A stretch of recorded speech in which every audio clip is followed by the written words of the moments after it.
And welcome to Rantzerker 13. I, for one, welcome our new Quinn Overlord. Me too. As always. Oh yeah. Let's look at the positives. I'm sure there's some positives somewhere.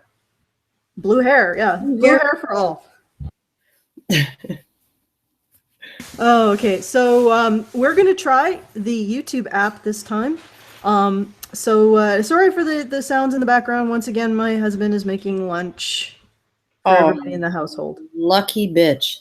I know. I am truly patriarchally oppressed. Yep. All right. I'm clicking the button. Okay. And now I'm. Oh, this is always fun. The moment of truth. Can we make it work? Okay. Can we do it? You can do it, Karen. Okay. You can do it.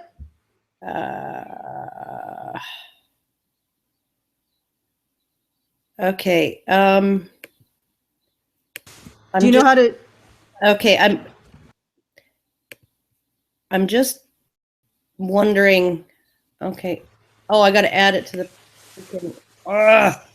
How do I add it to the fucking playlist? Click on add video to playlist. Okay. You have to. I think you have to navigate towards it. You see, this is why we don't do this. Maybe it's more seamless, but it's a pain in the ass. And everybody's like, "Well, why didn't you do this to begin with?" Well, because we don't do that. This is how we roll. We want to be as annoying as possible. Poor Karen, she's having difficulties. Yeah. Did you manage it yet, Karen? Oh, you got your mute on, so I basically just have to fritter away here until you do.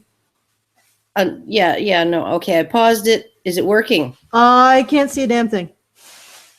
You can't see anything. No, I can't see anything. You know, some people, psychologists might look at this and say that we're deliberately avoiding looking or watching this thing. There might be some subconscious attempt to not have to watch it. Okay, but if you can't see it, then I think we're gonna have to go to. You're gonna have to go to the. Yeah. Okay. Let's. I can screen share this. Yeah. Except I can't see you. Yeah, but then it's gonna be little. Well, usually when you screen share, it fills most of the screen. Yeah, but except for I can't expand it. See, can you see it now? Yeah. I can't. Oh no! Don't worry about that. That I think it expands for everyone. Oh, I see what you're saying. Okay, yeah, guys, sorry.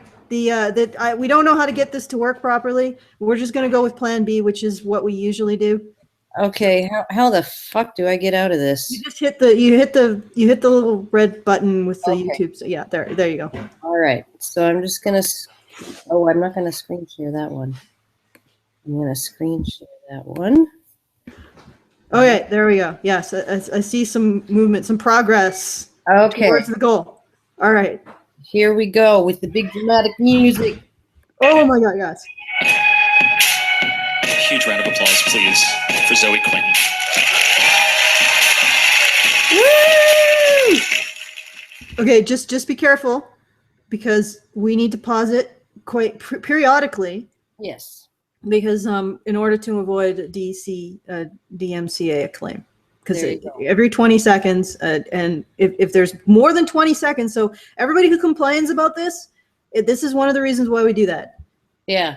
Or we chop it up. Also, so I can make the sound of gas releasing from the folds of Bender's fat. Woo! Okay, all right. Okay, let's do it. I love the sound of the ululating woman in the audience who's like, she's like a Bedouin woman, urging her man to like go off and slaughter a neighboring tribe. So, or perhaps she's at a funeral for free speech. That might be it. Funeral for free speech. Free speech. Yeah. Hardly knew ya. That's a lot to follow. Hi. So I'm taking kind of a big risk here. I heard that XOXO was a good place to give something pretty personal. So I'm going to drop the ways that I've been talking about harassment. Wow. Okay, but you realize that shitlords like us are going to eventually find it if you put it on the YouTubes. Yeah, well, and the thing is, like, she's gonna share something personal. Like, she's shared all kinds of personal stuff on The Guardian and all kinds of sympathetic media outlets. She's talked about all kinds of personal things with her own personal spin put on it. So I don't understand how this is a big risk. She's obviously in front of a very sympathetic audience. Well, let's find out if it's interesting. Like, Pretty much constantly, it's been like, I'm going to give you a lot of data because at my heart, I'm still like an engineer, right? I care about that. That's how I think. So I'm gonna get a little bit personal and a little bit vulnerable with you guys, and I hope that's okay. I'm gonna talk about some dark stuff. So if you don't want to deal with that, by all means, will not be offended. I can't see anything anyway. So if stop you it leave, again. I won't even know. just to avoid the DMC. Okay. I really don't want to get vulnerable with Zoe Quinn. But yeah, the takeaway should be hopeful. And if you live or work online, this is very much about the internet and about the future of the internet and where it's going. So hopefully. Yes, it is. Oh my fucking God, yes. It also really is about the future of the internet. I do appreciate that she seems to speak more like a normal human being, although some of it is, I still haven't parsed exactly what she said. Instead of speaking in a gish gallop, a gish gallop of like just a spewing. A good fellow made a really great analogy. She just opens up, or a lot of feminists seem to just open up the shit hose and spray it.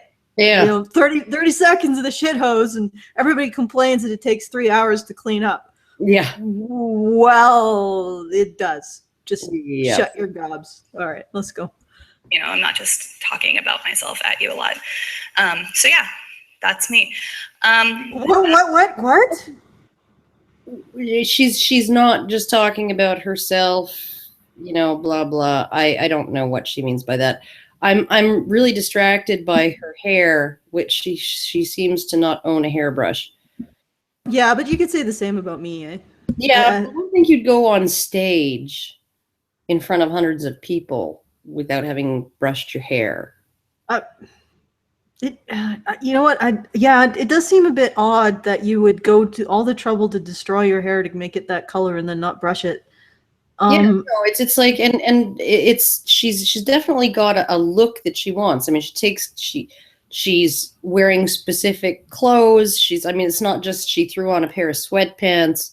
She's got makeup on. She's taken care with her appearance, except in this weird thing. Can you see me gesturing to it, of her hair being all matted over her ear, which is very distracting to me. But I'm kind of one of those people who's neurotic about my hair. So yeah, that's no, understood. I understand the trials and travails of slightly wavy long hair. So I'd give her a pass on that. Oh, you're right. It is, now that you've pointed out it, it's quite distracting.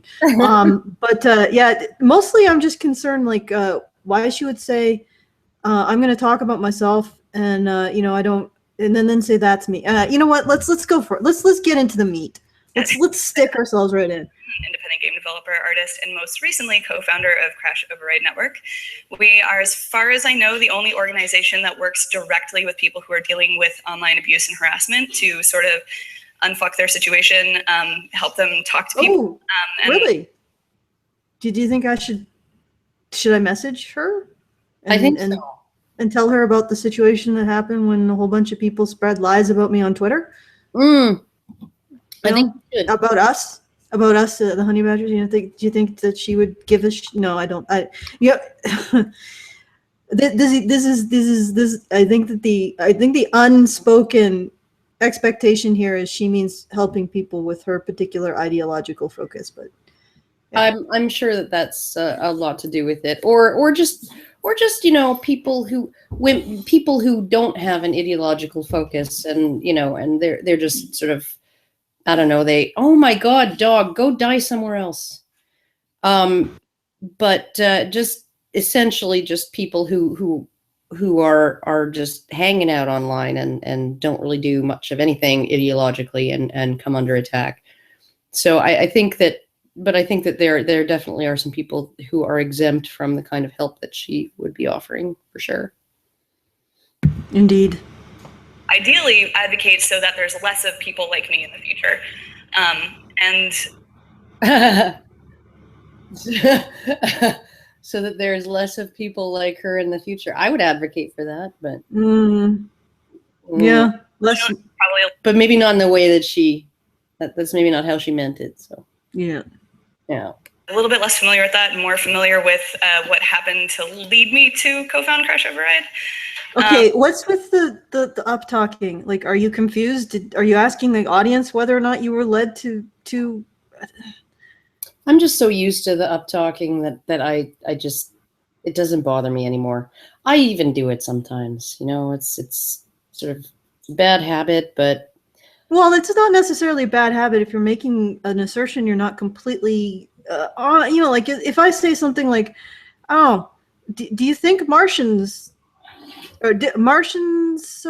landed in your front yard?" And I up talk that, you know, it's like saying, yeah, there's some question in this, what I'm saying, what I'm asserting, but she's talking about herself and she's having questions about it. Like, I think essentially, like, up talking with something like this has a lot to do with insecurity. It actually is sort of, it's almost a way of saying right.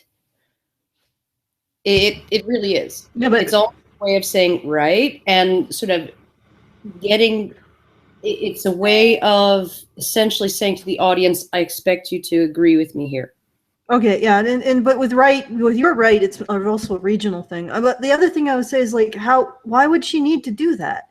Like, I mean, if you say, you know, I fixed the drain last week, you don't usually say it in a way, right? You know, like, I fixed the drain last week?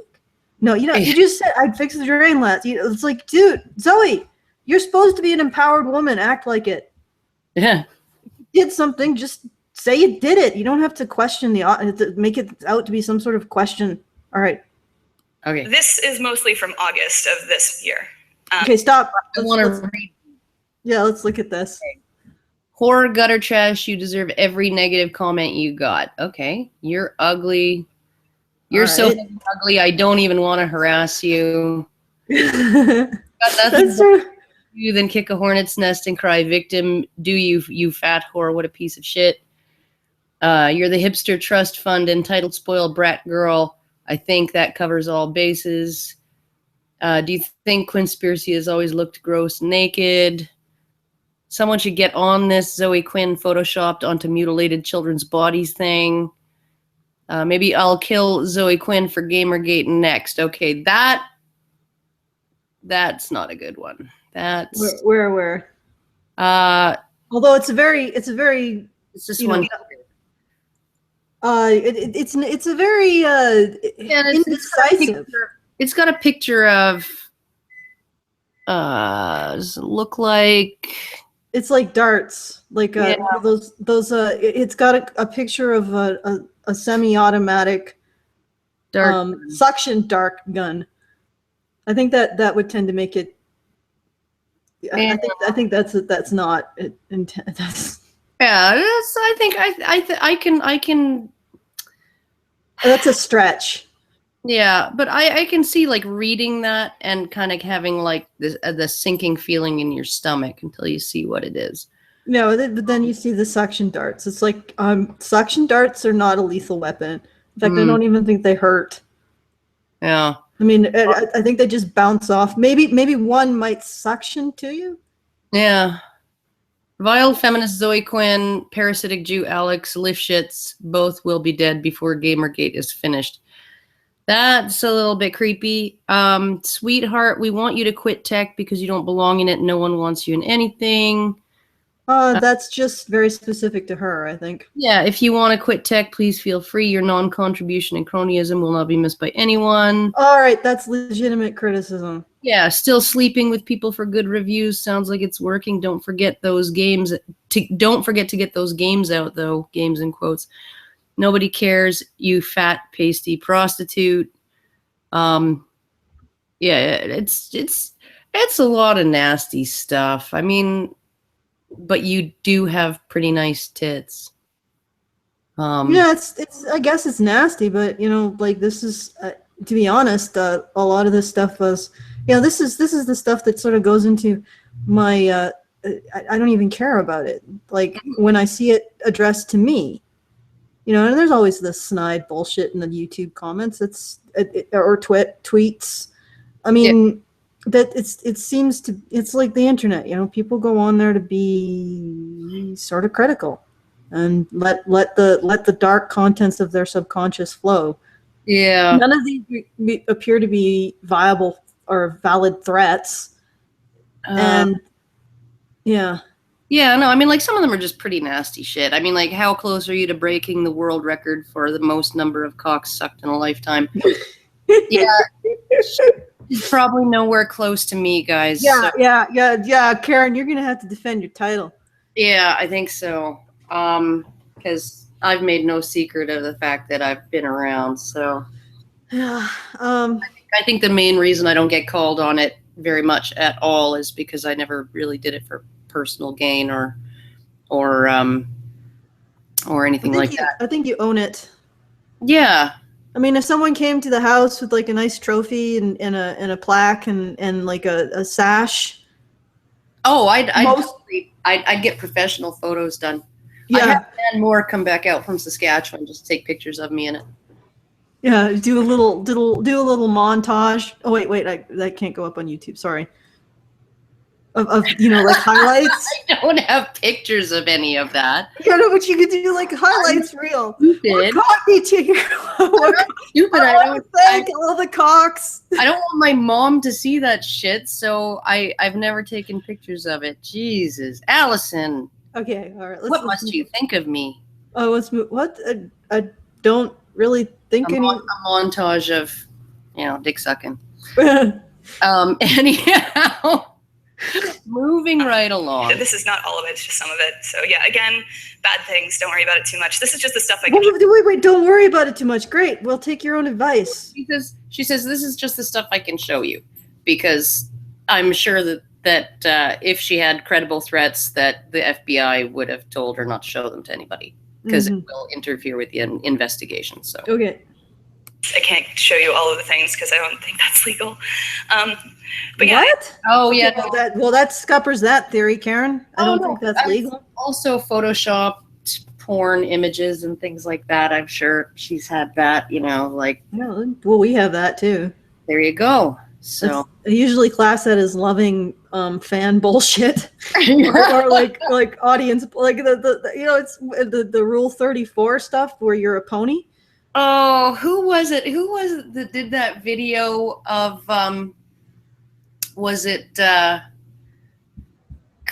they did a video of, was it Dean Esme and me, our heads photoshopped on gorillas' bodies while the gorillas were mating. Yeah. It was fucking hilarious. They and he was I think that the whole deal with the video was that he's my patriarchal oppressor and I'm his, Stockholm syndrome hostage and here's proof, right? And then it shows our heads very, very clumsily photoshopped, cut and pasted onto these gorillas while the man just goes to town.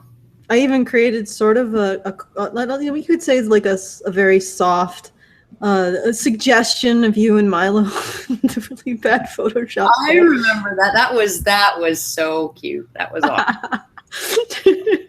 You were lucky. Yeah, that shitty grin on your face. This is gonna be cock number however many. Yeah, no, he was. We're lucky he posted that photo on Breitbart. Yeah, thanking Arthur Chu for getting him. Milo might actually be feeling a little bit harassed by us. Oh yeah, I'm sure because he doesn't want anybody to get any ideas that he's not like gayer than gay, the biggest gay fag ever. Mm-hmm. So because that would maybe make it harder to pick up random dudes. Yeah. At meetups. So yeah, I wouldn't want anybody to actually take that seriously and think that I really was after Milo. Yeah. Although I was disappointed we didn't get to go on that pony ride because there were ponies there. Okay, let's do some more August Quinn. 2014, my vengeful ex-boyfriend harnessed the ugly, sexist background radiation of the web, united them under a single banner against me in particular, and made me patient zero of what would later be called Gamergate. What followed? Really? Yeah. Because I think Iran, who doesn't have a platform here to speak, would describe this very differently. Yeah, no, I mean, like, what would she say if a woman, a given woman, wrote a long, wrenching, heartfelt story about her abusive relationship at the hands of her abusive ex, and documented it with screenshots of their conversations, and essentially just said, you know, this person is kind of toxic, and I really think that people should know what they're getting into if they're going to get into a relationship with her, right? I don't think she'd be having the same attitude. I don't think any feminist would be having the same attitude. They have whole websites devoted to essentially you got Hollaback, which is ratting out random guys, you know, for being creepy or harassing you on the street. They've got websites where you essentially can post problematic things about your ex-boyfriends, you know, where you warn other women that, you know, he's abusive or that he's selfish or that he's shitty in bed or he's got a small penis or whatever. There are whole websites devoted to this kind of thing when it comes to women disclosing about their previous relationships. And I haven't seen any feminists really getting up in arms over that. Yeah. So essentially, he just did something that, you know, feminists do, and encouraged, using the sisterhood to out abusers. But I also noticed that she omits. Well, maybe she doesn't. I mean, we might want to listen a little bit further. Do another 20 seconds. Yeah. Okay. Another 20 seconds. I mean, she omits some details on why people got pissed off. That it wasn't necessarily that she was sleeping around. Nobody cares about your sex life, Zoe, unless it involves getting erroneous positive reviews on your stuff. Well, and it was getting erroneous, well, not positive reviews, but positive press. And then it was also, there was a lot of, because I didn't read through the whole thing, but my boyfriend was sort of reading it out loud to me one night, and he was just like, oh my God, this is just brutal. Like, you know, reading their chat logs and everything, right? Like she's not a good girlfriend. She's blaming him for her cheating, and she's gaslighting him, and she's doing all kinds of fucked up shit with him, and she's fucking with his head. It's like a gigantic fucking mind fuck. And so it's not even, I think it's essentially people are tired of seeing women get away with stuff like that too. It's entirely possible. Well, I mean, the other thing is, like you said, if you reverse the genders, if Aaron was the one who was blaming Zoe for cheating and gaslighting her and being emotionally abusive, and then Zoe put this whole distraught thing up and then said, oh, by the way, Enron trades, Enron has not disclosed some of his connections with the game industry before getting positive press from these people. I don't think feminism she would be front and center, championed. Yeah, as someone who hollered back against her abuser. Oh yeah, she was brave, courageous, spoke out. Mm-hmm. So, yeah. Okay. All right. Every account that I ever had, even ones I hadn't accessed in years, was inundated with hatred, and then they were hacked. Sometimes to gain more information to throw at me, sometimes to find the home addresses of myself and my family members and people that maybe were nice to me once, and threatened to murder them with police through this fun thing called swatting. Sometimes. Oh, interesting. Well, we got sort of swatted, I think. Didn't we? Like that, we had the police called on us. Oh yeah. No, I don't know if it was quite swatting because he was it was 2 vans though, 4 police. In both cases. Oh my God, dog. Does she have any evidence of the swatting? Well, I don't think that she would be disclosing it, and I don't think she should disclose it. I mean, it makes it difficult because you have people who are making claims. And okay. Your dog is. Sorry, my son is going out, and I'm thinking, where the hell is he going? Okay, all right. Well, do you need to deal with your minions? No, he's going away right away. My dog is settling down with her toy and won't be clacking too much. And yeah. All right. Okay. So. But yeah, I think it's difficult because like people who get these kinds of threats are in a difficult position because they aren't really supposed to publicize them, right? To show them, because that would tip whoever made the threat off that it's under investigation or whatever, right? So essentially, because it's evidence in a potential criminal case, they're not supposed to disclose it publicly. So I think, honestly, I don't necessarily doubt her, right? That she's had threats and things like, and had people dig up her home address and stuff I don't doubt that at all. We've seen stuff like that happen to Justin Vakula. We've seen it happen to Dan Moore. We've seen it happen to, well, recently, a recent acquaintance of us as well. I don't know if we should give his name, but that has happened too. We spent like a bunch of us spent a couple days reporting it to Twitter to get his docs removed from a tweet. It took a day. So essentially, this kind of stuff happens to pretty much anyone who falls afoul of whatever internet tribe is, ready to go on the rampage over the least little thing. Ben Spur had the same thing happen to him. So essentially, you have her talking about this stuff, right? But I mean, she was doing the same shit. She was part of what was that internet group that she was part of? That essentially generates hate mobs and is devoted to harassing people. I forget what the fuck it was called, right? But she was part of that, and she freaking did all kinds of nasty harassment of Wizard Chan and organized hate mobs or generated hate mobs, maybe spontaneously, against them and against the fine young capitalists. I mean, like this is not unique to women. It's not unique to feminists, and feminists do it just as much. Yeah. But of course, it's so this is why I don't doubt that there's a grain of truth in what she's saying, and I don't demand to see evidence that she's received threats and she's been doxxed and all.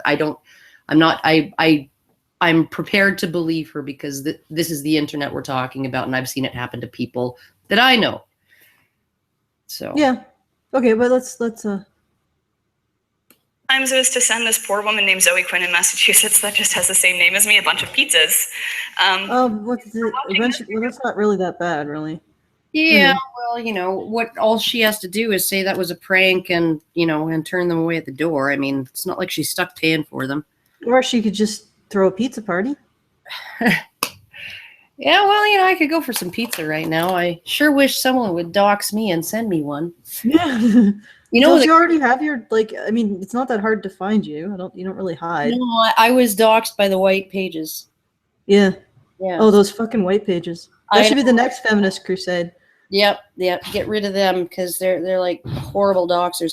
And I hate this whole idea of doxing. Like, I think that, or this, everything's called doxing. I think that should be, if you have taken great pains to remain anonymous, revealing your real name, I think can be considered doxing because that's information you have chosen to keep to yourself, right? But if your name is public, right? Like, because Justin Vakula got attacked and just viciously attacked and doxed in a campaign to get him to step down, to get him to be pressured to step down from his position as head of his chapter of I think the American Secular Society or something like that. Because he apparently doxed Amy Roth. How did he dox Amy Roth? He was accused of doxing Amy Roth, and then he came back and replied, I don't need to dox her. Her information's all there. and he left a link to her Etsy page where she sells her ceramic jewelry that had all of her information on it, and they considered that to be doxing. Posting a link to her own freaking page that's under her own name that she uses online, right, is considered doxing. I mean, like it's completely it's like saying Thunderfoot doxed Laughing Witch. No, he didn't. She doxed herself, right? And he may have found the company that she and her husband own and posted a graphic of their Yelp page, right? But that's not doxing either, because that's all publicly available information that anybody else would have gone digging for anyway, right? And he posted it because he wanted to show people that she had left positive reviews on her company's Yelp and negative ones on competing companies' Yelps under. Well, that is an excellent point. All right, we got to move on. I'm just going to give you an idea of how long this will take if we continue at this speed. 6 hours. All right. Really sorry, I don't know how to get in touch with you. Right-wing conspiracy sites and pundits started publishing long think pieces on my supposed sex life and how I was controlling the indie game sphere with a menacing network of kissing conspirators, drafting me into a culture war that... Wait. Okay, so if you're saying that Gamergate is personally a hate mob directed against you, and then we have all, like, how many gamers are dead articles popping out of game press sites? Okay, so a group supposedly targets you, and then they're targeted back by games media. Yeah. Sort of suggests you do have a bit of reach there. Mm-hmm. You got the network going. Yeah, and I'm not goddamn network. And I'm not sure it's because you sucked every dick or, you know, dove into every muff in the games media, but you know, in fact, I'm pretty sure you didn't. But you obviously have a certain amount of cachet among that particular group of people, and they were all too happy to ride to your rescue. So essentially what we have is a group, Gamergate, accusing you of being connected to games media and having them give you favors. And then when you were, quote unquote, attacked by Gamergate, games media rose up and declared gamers dead. Thus proving the initial point. Yeah, they didn't even look into the claims. They didn't even take any of it to heart. They didn't reach out to anybody on the other side for comment. Nothing. And it's truly astounding that they would declare war on their own audience, the people who give them money and views. But, you know, whatever. Yeah. Okay. I ever even became a game developer. Even celebrities got in on it. The crappiest Baldwin and basically the human personification of a racist email forward from your uncle that you never wanted gave it a name and it became this huge viral thing, so heinous and so obvious that I was treated to watching a simulacrum. Okay, all right, we got to stop there because it's another 20 seconds. Yeah, well, you know, it became a thing, but it wasn't necessarily because of you. It was because of a lot of other stuff.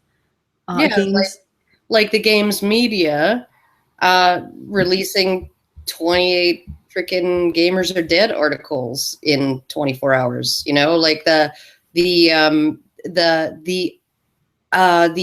silencing of all discussion of the Quinspiracy, the you know, your potential connections, sexual connections with you know, people in the press, silencing any discussion of that in places like Reddit and 4chan. 4chan wouldn't allow it to be discussed. I don't understand how none of you thought that this was, you know, like that reacting in that way to silence free speech. Well, it doesn't look good. It looks weird. It looks like a cover-up. Well, I mean, look at the situation of being able to influence, apparently, or to come to her aid, a whole swath of games media. That's an incredible power, and we can't hold her accountable for that. Now she's at the UN with Anita Sarkeesian and proposing to frickin' censor the whole internet. Yeah. You got power, lady. Yeah, no, you are the queen of something. You can just moot moot who's like, oh, any kind of porn, any kind of racism, any kind of anything goes on my free speech website that is the cesspool of the internet, except discussion of Zoe Quinn's sex life. That's off limits. Yeah, you got pull, my dear. You got the power. You're sitting on some sort of throne or pedestal. And you're turning around and saying that people can't criticize you, cannot actually point out that you have power and you may be abusing it. I'm not going to weigh, but that you have power and you may be abusing it. And then you turn around and say that's harassment. Oh, gee, okay, so any kind of criticism, like let's imagine any kind of criticism of anybody else who has power like that. Is that harassment? Or is that people protecting themselves from your power? Yeah, your ability to enact shit. You don't criticize, you know, the Führer. Exactly. Because Zoe, you got power. People know you got power. And we are speaking truth to power. So there you go. Next 20 seconds, I guess. People I love mushed together into a single woman get gang raped by people saying the same things that people had said to me on primetime television in an episode of SVU. She's really gonna. So you also got a primetime television on your side too. Yeah. You don't get to play the victim, Zoe. You don't get to play the victim here. It's really bizarre. Like she's crested. She's made a career out of this. She's you know, merely being a damsel. It really sucks. It really sucks to have the only thing that you're known for, right, is like a really crappy choose your own adventure novel that didn't require any significant coding skill to make. And being outed for being an abusive girlfriend and sexually cheating on him and sexually assaulting him by your own definition. And then, you know, being accused of having sexual liaisons with people in the media who wrote good stuff about your work, and then having people on the internet send you nasty messages. I mean, like, it's not much of a career. It's not much of an accomplishment. I suppose the one thing, if this con thing that she's got going now, that's the actual acronym for it, is con, which is interesting. But if that's something that can give purpose to all of this fame that you've gotten through nothing other than your own mediocrity, Victimhood. Yeah. But it's like, but literally, she does have some power. She has a lot of power and pull. I mean, she's getting places, she's doing things, and yet you can't criticize her, because if you criticize her, that's gang raping her, apparently. Yeah. You know, funny thing. Well, I might as well go ahead and say this because it's public anyway. My husband talked about being victim of a real attempted gang rape when he was in his 20s, and when he spoke to the GQ about it, they essentially, the author who wrote the article, what is his name? Oh, Charlotte. Yes. Charlotte. He basically mocked my husband for that. So yeah, is that like, does this actually rate anywhere on there in this? I don't think so. Yeah. You know, it's. So what I'm saying is, Zoe Quinn, you being criticized for using the power that you have badly, that's people protecting themselves from you. It's not a gang rape. There you go. This sort of thing has become the background radiation of my life. The threats of death, graphic details of plans of raping me, really weird things about me possibly being Jewish and hiding out in Europe on RICO charges. Okay, those are jokes. And I think we can, like, yeah, I would assume that is a joke. I'm sure that this has become the background radiation of her life, but the thing is that she won't toss away the inanimate, she won't toss away the freaking spent plutonium, right? She won't walk it to the cliff, you know, and toss it into the ocean and then walk away. She's not going to do that. right? She goes to bed with this chunk of plutonium. Yeah. He falls asleep hugging it, right? And that chunk of plutonium is her victimhood, and that's why people are mocking her. That's why people are continuing with all of this stuff, is because she's milking it. She's milking it and milking it and milking it and milking it and milking it, and refusing to take any kind of step that would actually reduce what she's getting. And here's the number one thing that would reduce the abuse that she's getting is stop complaining about it. Well, just mute them. That's what I do. But the other thing is that this strikes to the very core of our society and the bullshit and the gender dynamics between men and women. We allow Zoe Quinn to do this shit because we do not recognize her actions. We just throw them into the void. She isn't responsible for the things that are done to her because her actions we just wave our magic wand and they disappear. Yeah. So she isn't an abusive girlfriend. She isn't someone who chose to not or chose to receive favors from people in the media that she was sleeping with. All of this just disappears. She's not someone who apparently brought a restraining order against Aaron Joni. She's not someone who did these things, these actions that she's taking, and how she's inciting this.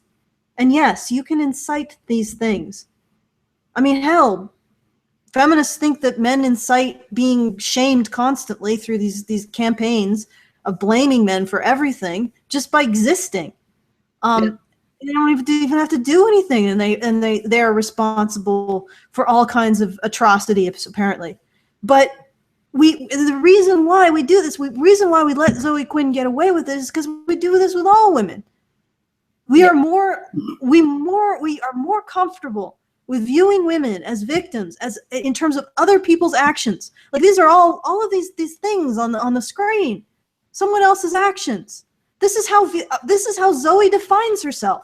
Yeah. This wall of someone else's act, how she defines herself as a person, is how she is acted upon by others. And this is something, and then feminism will encourage this, women defining themselves in terms of how they act upon, or how they're acted upon by others, and then turn around and complain that women aren't seen as capable as men. Yeah.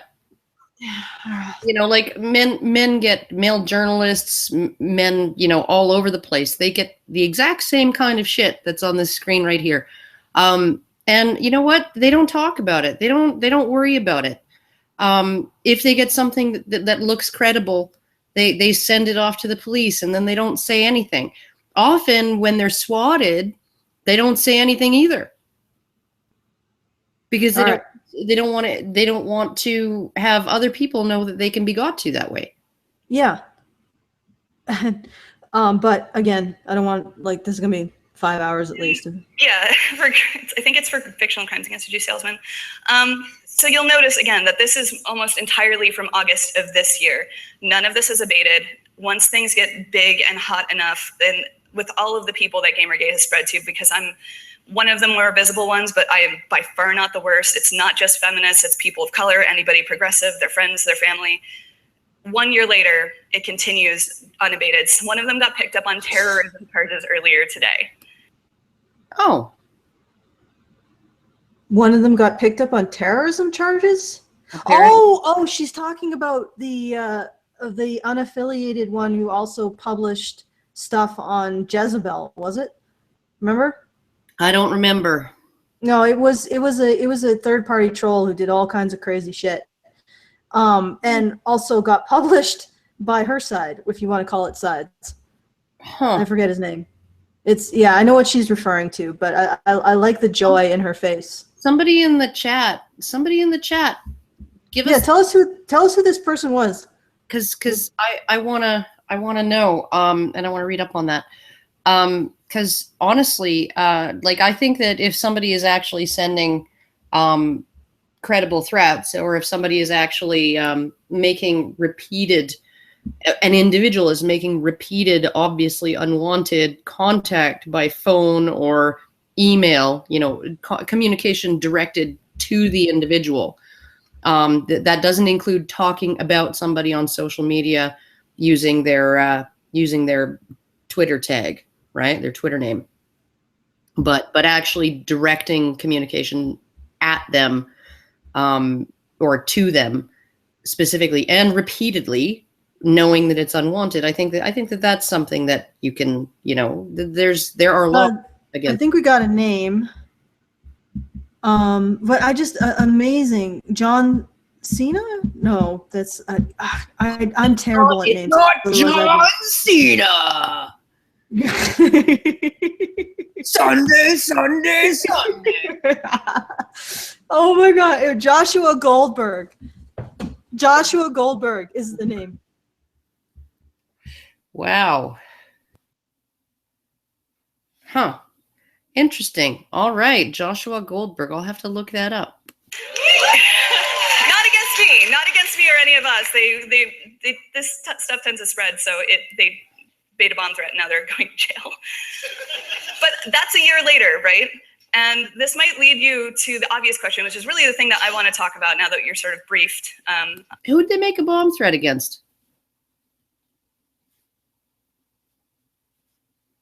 I was having a lot of feedback, so I didn't actually even listen to what you... Who'd they make? Apparently the guy made a bomb threat. What bomb threat is he responsible for? Okay, Karen, I'm getting like tons and tons of feedback, and I have no idea why. It's confusing the hell out of me, so I'm going to have to figure out how to... Oh, wait, here we go. There we go. Okay, I just turned the volume down. It's not actually you. It was my fuck up, so don't worry about that. Okay. All right, let's... If you want to say something about what she just said, I actually didn't hear it. So. Oh, she said that he got arrested. He was one of the people who made a bomb threat. And I was wondering which bomb threat we were talking about. Oh, I don't think it was unaffiliated. Joshua Goldberg. Just give me a second here. You can continue going and commenting. I'll find out some more about Joshua Goldberg. Possibly do in the situation.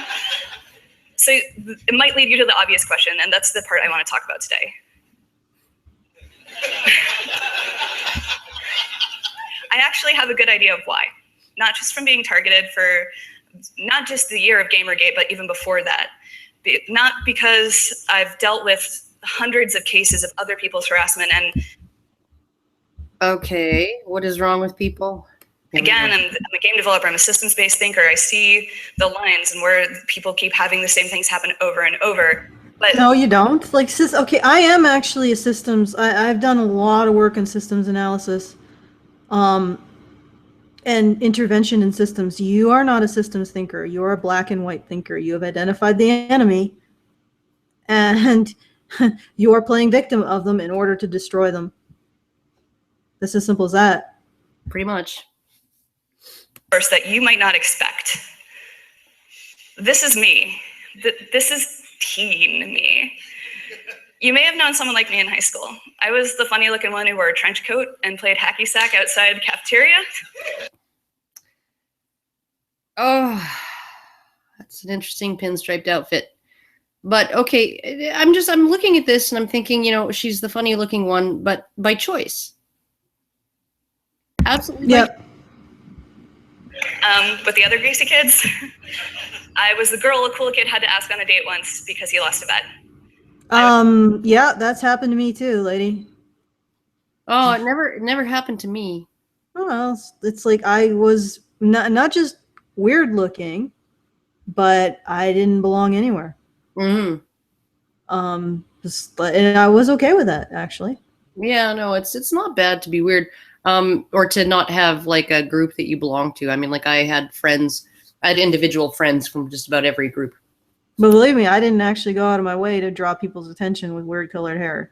Yeah, well, that's the thing, right? You sort of tried to fade into the background. Yeah, that's what my older two did. You know, they were like complete fucking weirdos, still are, and they just didn't draw attention to themselves particularly, other than, you know, in class. As far as how smart they are, that's about all they did. They never got bullied and they never got targeted for, my daughter was never asked on a date because somebody lost a bet. So. Yeah, that's and I'll I talk to people except online. The internet wasn't my world, and it's the place where I say that I'm from, and it's always been true. It was the only place I had any kind of friends or any control over my life. No one knew. All right. Wait. And how does removing people's freedom of speech on the internet, how does removing the protections for carriers on the internet, thus destroying the internet, basically, how does slashing and burning your home make any goddamn sense? Yeah, no, that's just she sees it as cleaning house, right? But she doesn't realize that like my daughter and my older boy pretty much live on the internet too, right? And my daughter's never been targeted by any harassment, and it's mostly because she's just nice. She's just like really nice. That's why they make her work the customer service desk at work. Because she can deal with angry people all day and still be nice. And my son, every once in a while, he comes up the stairs and says, so apparently I won the internet again today. He's just like, yeah, you want to scrap? Let's go. Let's do it. It's on. It's fucking, let's argue. And he doesn't take anything personally, right? So you have these two people who, I mean, they both enjoy all of the aspects of the internet. They love internet drama. They love, reading up on, this flame war or that flame war or whatever, right? All of that's going to be gone. All of the drama that you're profiting on right now, if what you want comes to pass, that's all going to be gone. You're going to have to find another job. Zoe? Okay. All right. I found Joshua Goldberg. Yeah. And get this. This is his portfolio, according to BBC Trending. And in BBC, you know what? If it comes from the BBC, it's not on our side. So this has nothing to do, this is not Gamergate. Neo-Nazi? This is Joshua Goldberg's portfolio. Neo-Nazi, violent jihadist, and radical feminist.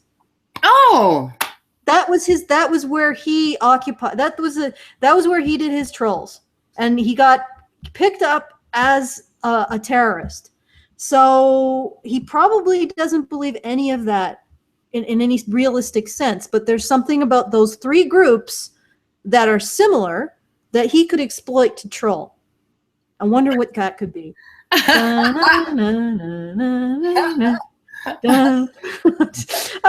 wonder what the similarity between those three groups. Sorry, Zoe. This is not me. This is not grist for your mill. Oh my God. If he actually did write for an article for Jezebel, I want to read it. I really want to read it. I know it was some feminist publication that he got published, but I don't know at the moment what it was. I'd have to read a little bit further into this article. Oh my God. But seriously, that's his portfolio, guys. And Zoe Quinn is standing up there and saying he's a Gamergate troll? Well, as far as I know, Gamergaters aren't neo-Nazi radical feminist jihadists. You know what? Last I checked, guys with the last name Goldberg. Yeah. Probably not neo-Nazis or jihadists. Almost positive. Oh, yeah. And as for the radical feminist, so you cannot pin this on Gamergate. This guy was trolling these groups because they're easy to poke, because each one of those groups is easy to troll because they all have a fucking scapegoat and a black and white view of the world. There you go. All right, let us. I was just able to play the game and talk shit with the best of them, and earn that sort of social status in these weird little kind of nerd circles I ran in, and it was the only place that I ever felt like I fit in. I never said. So she fit in by talking shit.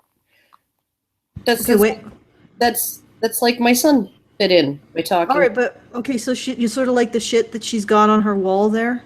Yeah, probably. now she wants to turn around and say, oh, well, I talk shit, but, people shouldn't talk shit back at me. Yeah. Not threats or anything like that. But I did think it was funny when I'd hear somebody freaking out about one because it's just the internet. Who cares? And Yeah, it is. Just the internet. So you were an edgelord. And when you got it turned back on you, you wanted to shut down the internet. Yep. Oh, There you go. oh, I don't want to call you a genital name. I want an appropriate name for this shit, and I don't know what it is. You're a Zoe Quinn. She's an anterior colon. Okay, yes, you anterior colon. Let's continue. A lot of those people were women, but I was also in such a hurry to tell everybody in high school that I wasn't like other girls.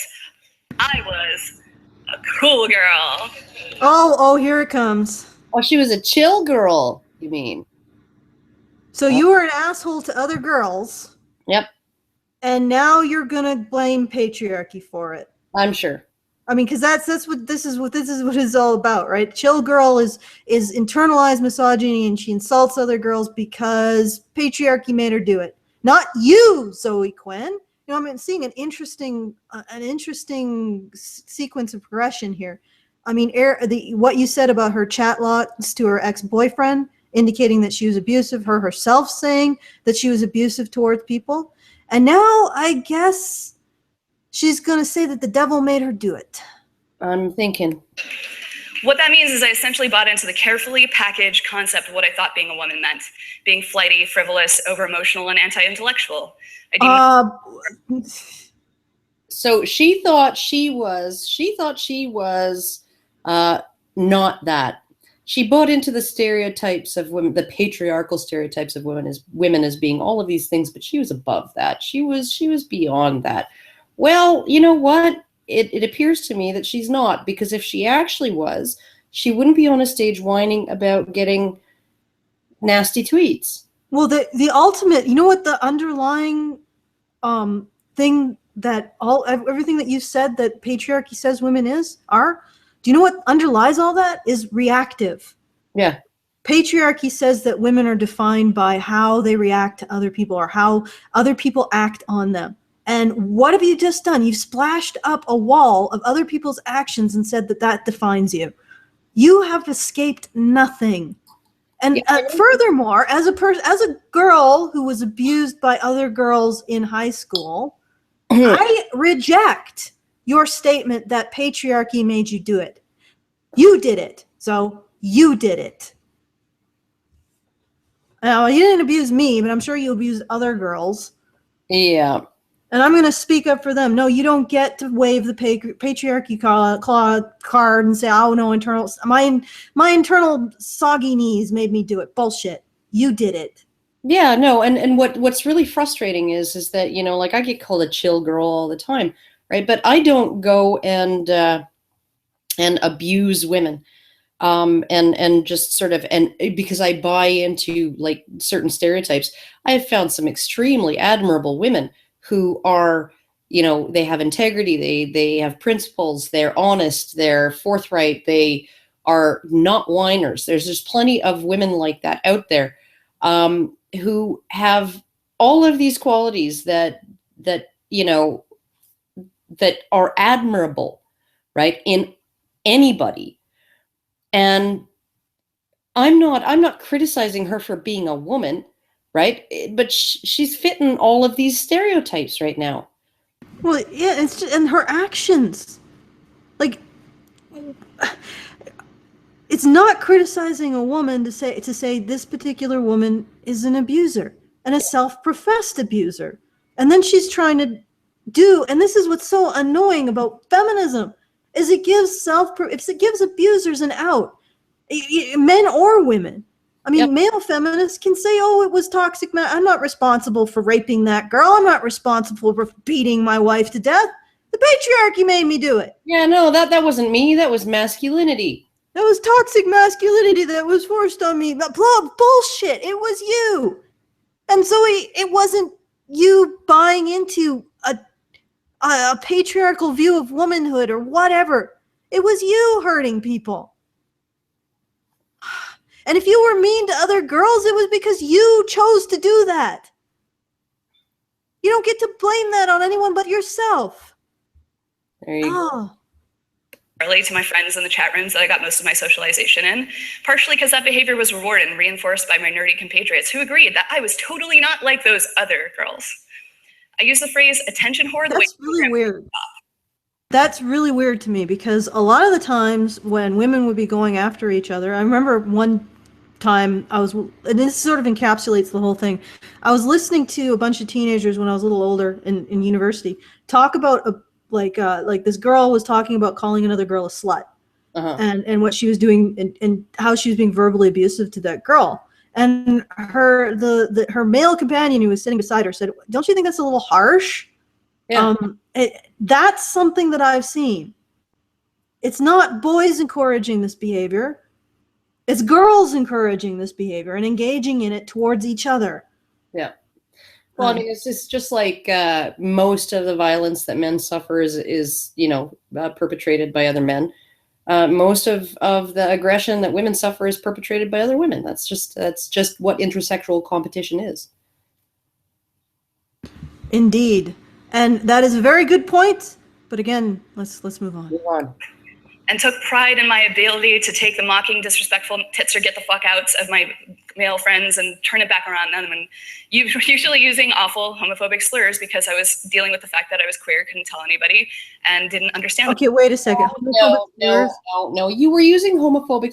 I'm queer. I don't have any problems telling anybody. And I call Milo a gay fag every other day, right? I'm sorry. Homophobic slurs, as you people describe them, which doesn't necessarily mean homophobic. They're not necessarily homophobic at all, right? That's just normal parlance. It's normal rough speech on the internet. And I'm sorry, but no woman engages in homophobic slurs because she hasn't, figured out her own bisexuality yet.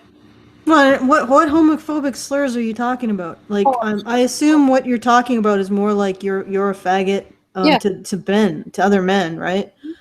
In which case, that's policing male sexuality, and that I don't know. Is that a part of being a chill girl? I don't think so. I think it's part of being somebody who doesn't really care much about being politically correct. Although it can be, I think, part of being a chill girl. So, it's like, honestly, she seems like, oh God, it's so hard to wrap my head around her. Well, I don't think it's that hard for me to wrap my head around her.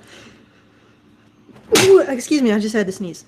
But I think that she's, like I said, she's.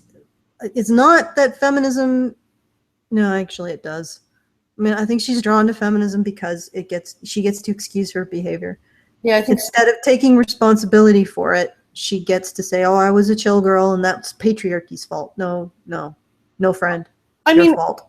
Here's the thing, right? Like, I would never call somebody I wouldn't call every gay man I wouldn't affectionately call every gay man I meet a gay fag or whatever. I would never ever do that because, essentially, that there are some guys out there who invite and really enjoy that kind of banter, and there are some people out there who really don't, right?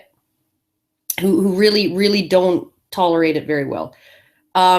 So it really is often fitting into the group and engaging with the group that you're in a way that makes everybody feel comfortable, right? Which is, this is something that feminists don't understand, is that a lot of the shit talking that goes on in games and a lot of all of that stuff is just guys having fun. They're ribbing each other. They're having fun shit talking each other. Sometimes they get mad, then they get over it. And, honestly, so much of that is just men being comfortable with each other and interacting with each other in a way that they feel like they can say what they want to say. Interesting. I just did a search on Zoe Quinn nudes. She before she had obviously gained weight since then, but Yeah. she looks like she was a very, very attractive young teenager, at least physically. Oh yeah, no, she had a nice body and Yeah. you Well, know, Zoe Quinn, I'm sure that I was in high school. I did not have. I was an ugly. Like I could do athletics. I was pretty physically strong, but I was an awkward, fat-looking creature. And I'm sure that I was one of the girls that you would have mocked with your posse. And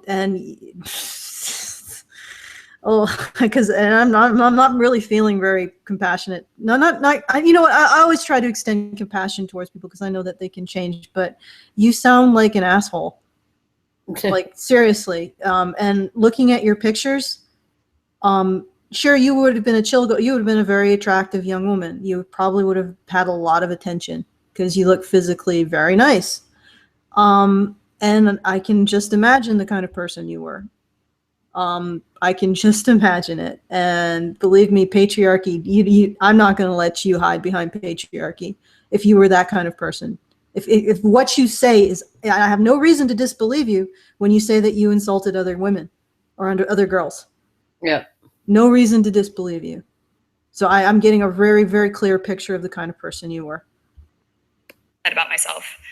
But, I would just hit back harder because I wasn't like those other girls. I was a cool girl, and cool girls don't show weakness. Weakness is for other girls, and if I just told myself that enough, I was hoping it would be true someday. Okay. Okay, this doesn't even make any fucking sense. You've said that the patriarchal what patriarchy wants women to be is flighty and vulnerable, and what else? And intellectually. Now you're saying the patriarchy wants the exact opposite. It wants women to be strong and stoic. I wish that was what the patriarchy wanted. There'd be a lot less whining going on. Like what? Which is it?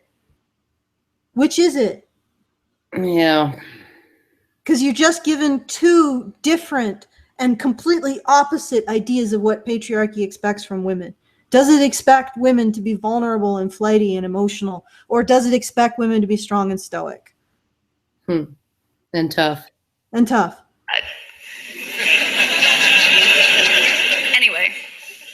What the hell are they laughing? Misogyny. The word is misogyny. Yeah, that's what they were laughing at. And no, the word isn't misogyny. Zoe. The word is Zoe's a cunt.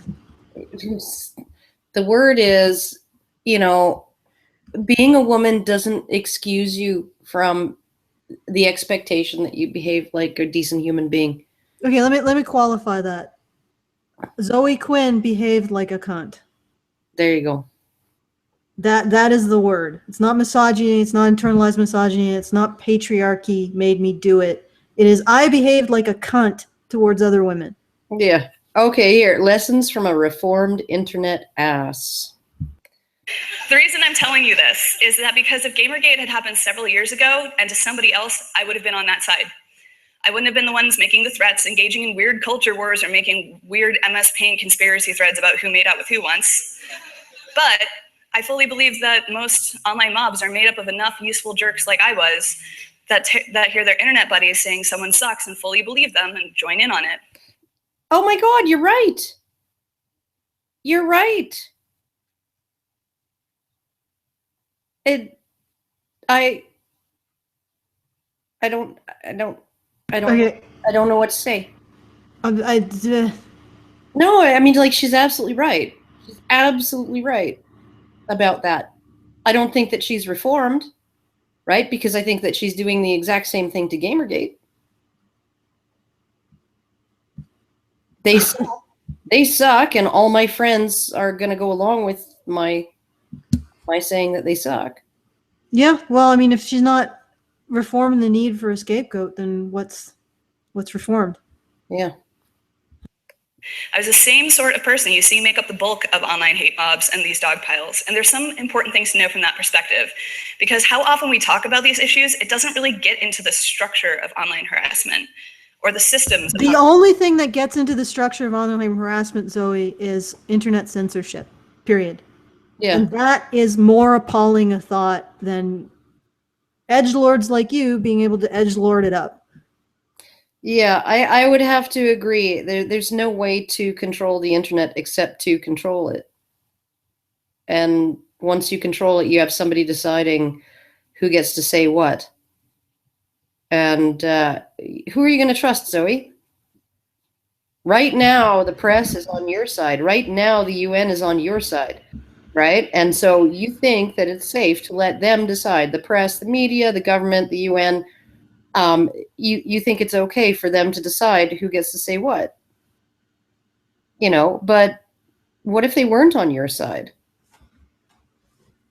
Would you be okay with them getting to decide who gets to say what?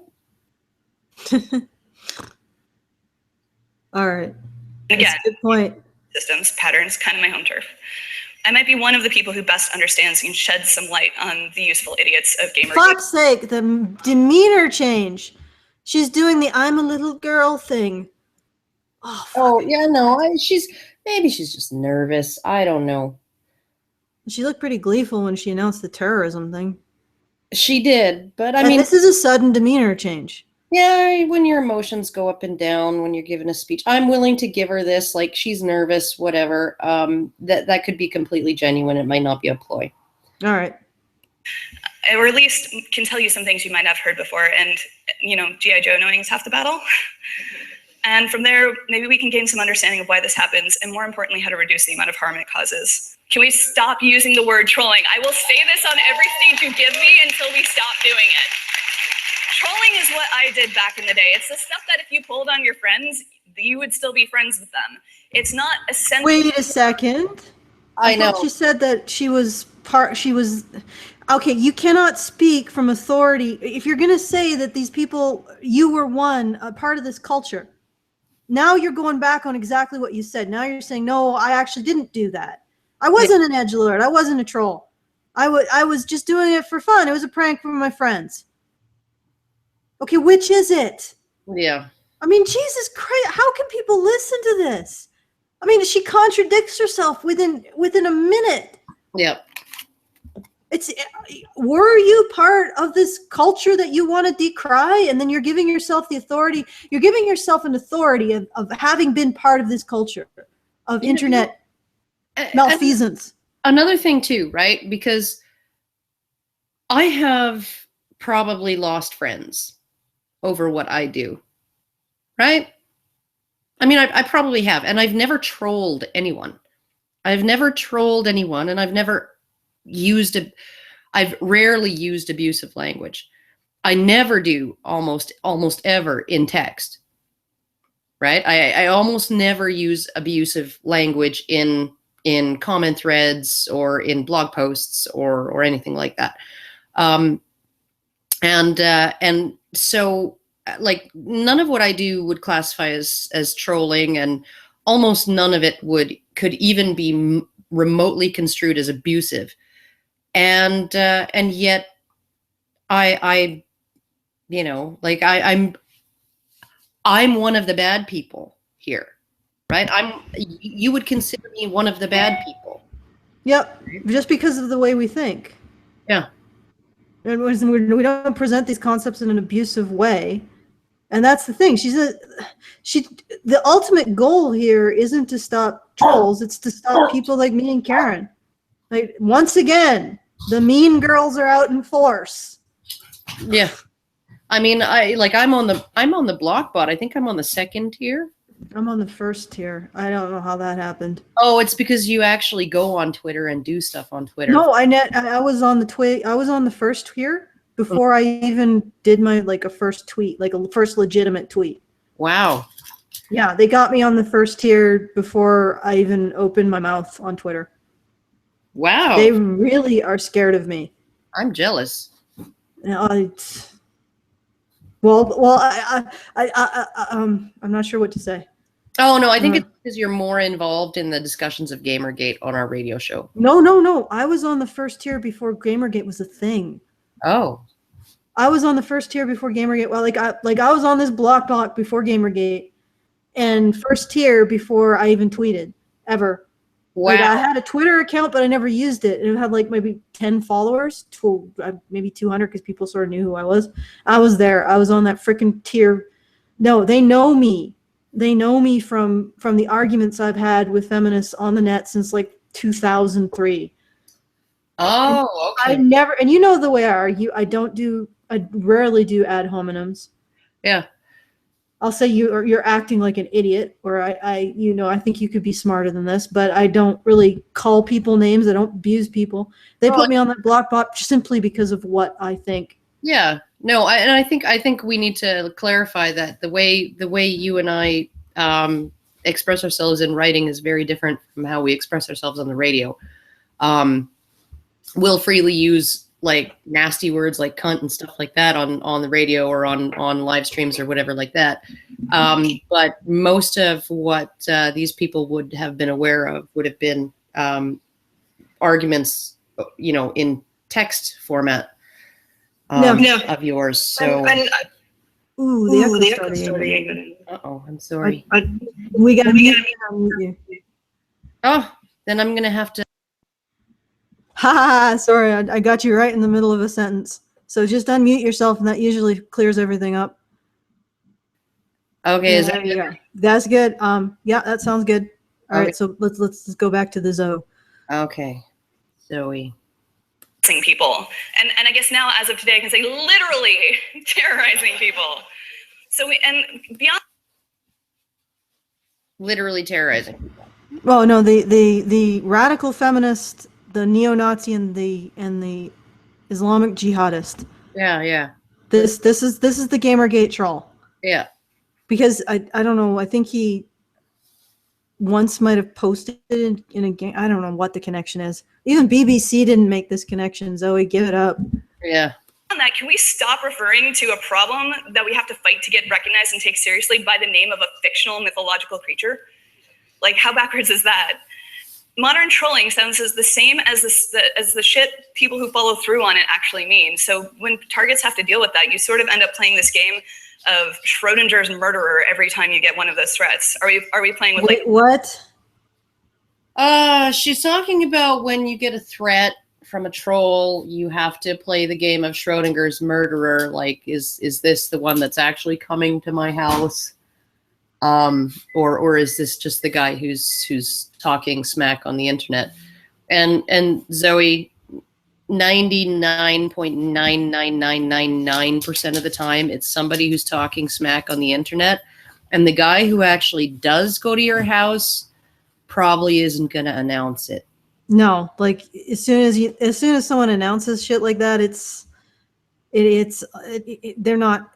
It's no longer. I don't even think it's a credible threat. And maybe if they announced it anonymously, to have emailed to you or on your phone, certainly that would be credible. But like tweets saying "I hope you die," that's like Schrodinger's completely passive aggressive murderer. Yeah, or tweets saying that, I'm coming to rape you or whatever. Yeah, no, like, no, you're not. You'd have to rip yourself away from your keyboard first, and you'd probably like cry or something without it. Yeah, Like, life is, there's awful things in life. The likelihood of a troll actually is so minuscule. It's why. And another thing is, if you really want to see what they would create in terms of an internet, they're not going to block trolls telling them that they want to kill them. I mean, yeah, nobody likes that. Everybody would prefer that didn't exist. Mm-hmm. But look at their block bot. I'm not number one on the tier. Karen's on number 2. Neither of us would ever tweet to Zoe Quinn, "I hope you get raped," or "I hope you die." And I would absolutely 100% never say something like, "I'm going to kill you."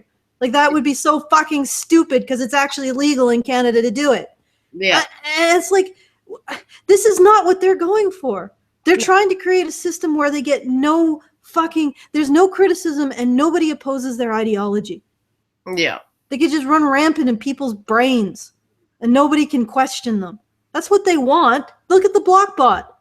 Why the hell am I on it?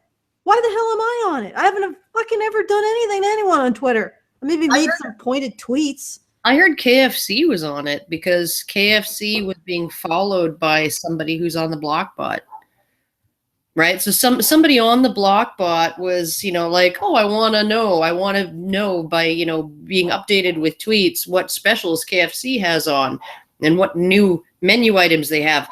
Oh, by the way, they have a popcorn chicken poutine that's actually quite tasty. But I want updates on this, so they followed KFC, and then KFC ended up on the fucking block bot. So Indeed.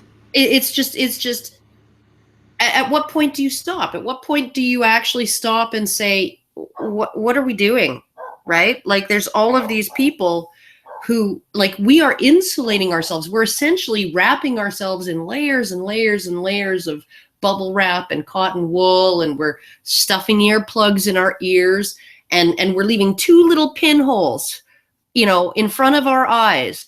And we're only going to point those at the things that we like to see, and everything else just doesn't exist. Because some of it upsets us. Team, like Hot Topic Lord, or is it Dylan Roof? Because they post in the same places. Another thing is, and this is the thing that I think... What just happened? She said that an edgy teen, edgelord, and Dylan Roof might both post at Stormfront. And so... you know what? I don't think it's worth the effort. Let's just keep going. Understand is that most people participating in online harassment think they're the good guys. Ooh, really? You don't say. They do.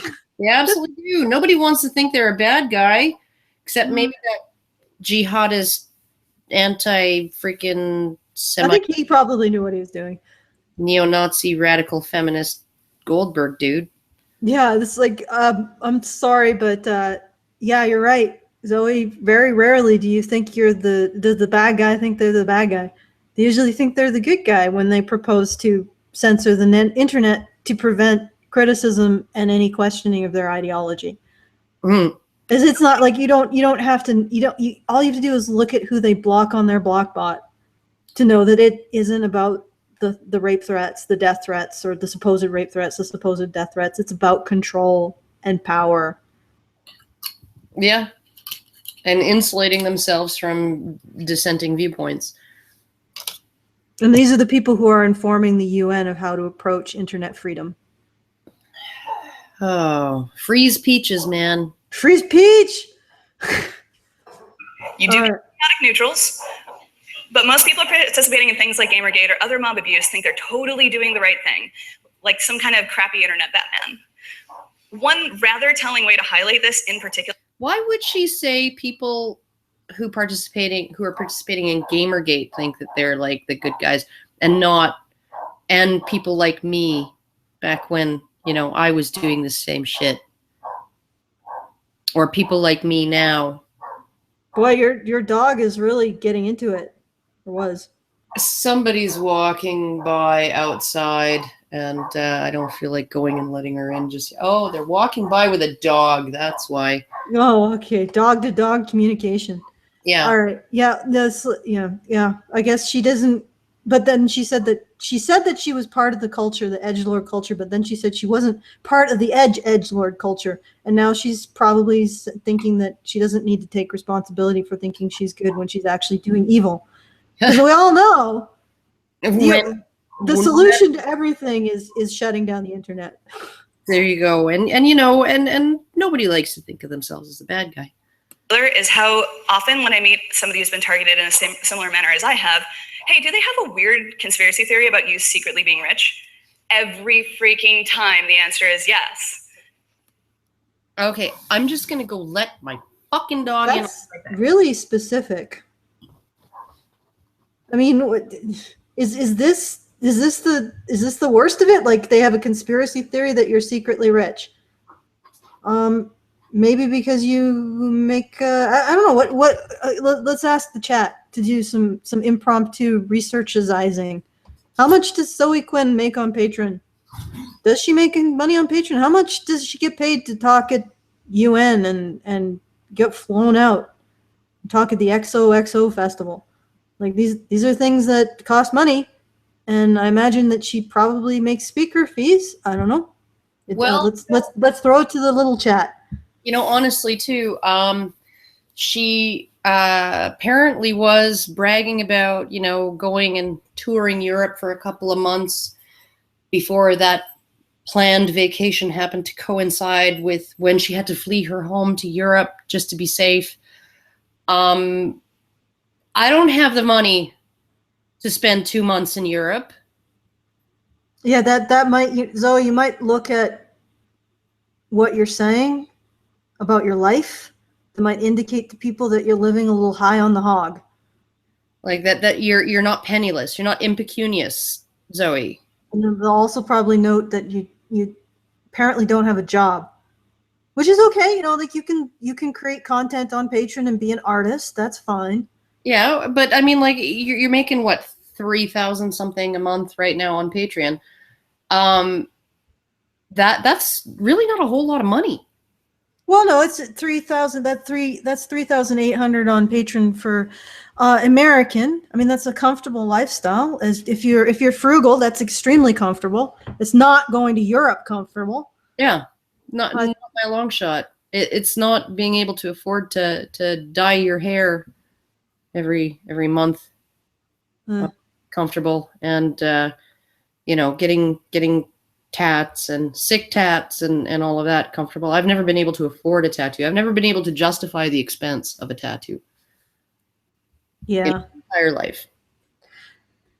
Well, I do have tattoos, but well, I regret nothing. Yeah, well, I mean, like I'm not judging, but tattoos are costly. They are. Yeah. So, that one, and ultimately, if you can't justify the expense, don't do it. But it's like, yeah, there's actually, I would say the trip to Europe would be the most telling thing. But so it's like, Zoe, just consider what you're saying and how it looks when they. And why is everybody getting the conspiracy? Like, how did this become abusive? Oh, yeah. You're rich. Oh yeah, no, because when I told Naomi Wolf that she was wealthy, she flipped her shit. Are wealthy people who can go to Europe for vacations, are they the new social justice protected class? Is that the new hate speech? Yeah, no, I don't know, but like honestly, Naomi Wolf is worth $3 million, and she turned to me, her mouth just wide open, her eyes like showing the whites of her eyes. I am not. How you don't know one thing about me, blah blah blah. She's worth $3 million fucking dollars. I'm sorry, but as a waitress, I think my definition of rich and her definition of rich might be a little different. Yeah. Okay. This little mental trick of assuming, because like you can always find someone with the same last name that traces back to whoever, and they'd be like, oh, this happened with Justine Sacco. It's happened with like every Gamergate target pretty much. It's this thought that if what they're going after is so powerful and so corrupt that they still get to be the underdog, they still get Wait. And here's the thing. We are the underdog, Zoe. Yep. There is no possible, conceivable way in that mind of yours that you say you were attacked by Gamergate, and then the games media rose up and the regular media rose up to attack Gamergate back. How is that being the underdog? Yeah. Speaking at the UN, how is that being the underdog? Speaking at fucking conferences. Conferences are expensive, and you get to speak at them. How is that being the underdog? What do we get? We get a fucking YouTube channel, and Gamergate has a hashtag. Yeah. Like, no. Yeah, and we get kicked out of conventions just for flying Gamergate colors by all of the security at the convention and 4 cops with 2 police vans. Just in case, I don't know, we do something. We didn't go in a cooperative manner, right? So I mean, like, we've got the media against us. We've got the police doing. We've got fucking Justin Trudeau against us. Yeah, we got the Prime Minister of Canada against us.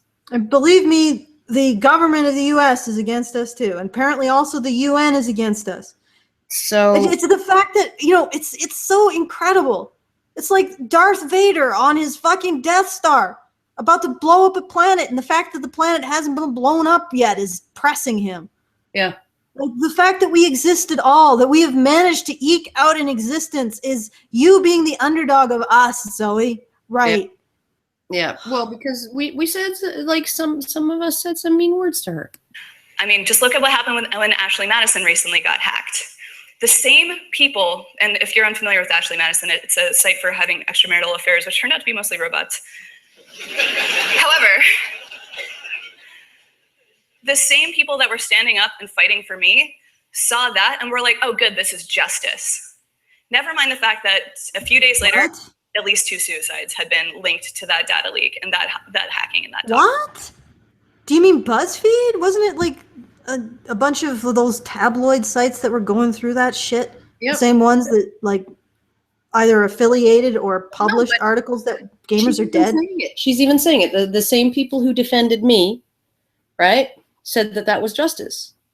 Okay, and that's her being honest. That's her being honest. The very same people that defended me turned around and said that was justice, and I think that that's wrong. And I think that that's actually a really, really good, big, nice attitude to have. I think that that's a valid point. Okay, so let me clarify. She said the people who defended her thought it was justice that Ashley Madison was leaked. Believe so. Fighting for me saw that and were like, oh, good, this is justice. Yeah. Okay, wait. Go back. The people. Let's double clarify. That's a little bit too far, Karen. I don't want to watch another half minute. Last name that traces back to whoever, and they'd be like, oh, this happened with. What they're going after is so powerful and so corrupt that they still get to be the underdog. They still get to be the good guys. I mean, just look at. Yeah, well, you guys are creating legislation to get rid of our freedoms. We sort of are the underdogs. You person of a unique intellect. The same people, and if you're unfamiliar with Ashley Madison, it's a site for having extramarital affairs, which turned out to be mostly robots. However, the same people that were standing up and fighting for me saw that and were like, oh, good, this is justice. Yeah, you know why? Because it was mostly men. It was mostly men whose credit card numbers got leaked, right? Women didn't have their credit card numbers leaked because women joined Ashley Madison for free. So it was mostly men whose names and whose real names and real addresses, right, and real credit card numbers were listed in that. Women can join and say that their name is whatever the fuck they want and they live wherever the fuck they want to say because they don't have to attach a credit card number to a real name and a billing address, right? And the reason why everybody was like, oh, that's justice. Those cheating bastards are getting what they deserve. That's why. Yep. I would concur. Wait a second. So Ashley Madison was a leak about a bunch of cheaters. Wait. Is a dating website, a hookup website for people. But let's reduce it down to basically what it was. It was a bunch of hackers leaking information on cheaters. Yes. Wait a second. Wait, isn't there a cheater? I'm looking at one right now who got her information leaked. I know. Like this is yet another. Okay, all right. I thought that would be more. But you know, I can admire her for making this point because I think that it's a pertinent point that the very same people who were defending her were saying, you know, let's leak all of this information from Ashley Madison. But are you sure that this point? Well, let's find out what point she's actually making before we conjecturize. Had been linked to that data leak and that hacking and that doxing. Just 2 days later, people were dying. There's a lot of things to be found in a mob, but justice is not one of them. The reality is that there's no such thing. All right, so your Twitter mob or whatever, you're saying that your followers were connected to suicides. Pretty much. Oh, all right. The people who defended her are connected directly, according to her, to people's suicides. Okay, so I don't understand her point here. What's I don't know. Maybe she is fucking reformed. I don't know. well, but the other thing is that if she's making this point that Gamergate has to take responsibility for the negative effects or the harassment, doesn't she have to take responsibility for the suicides?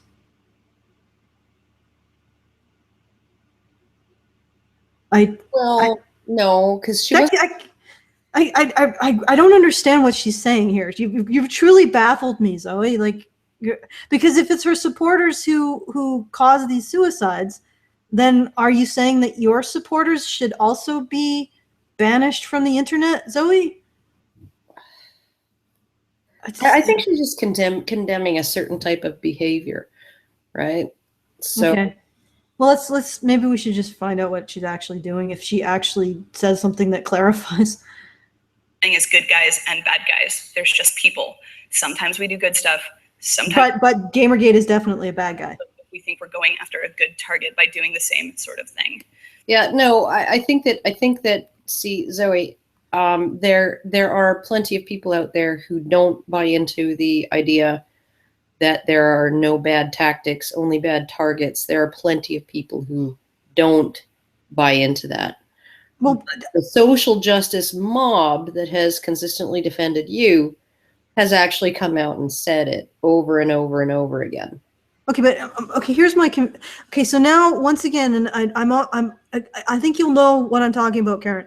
Once again, I'm struck by the fact that we have a feminist asserting something.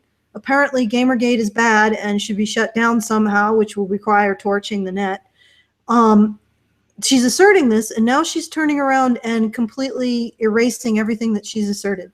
You know, I could respect feminists more, or these individual feminists who seem to end up on stages and, which is at considerable expense, so somebody's paying for this shit, and somebody wants to hear it, wants to pay big bucks to hear it.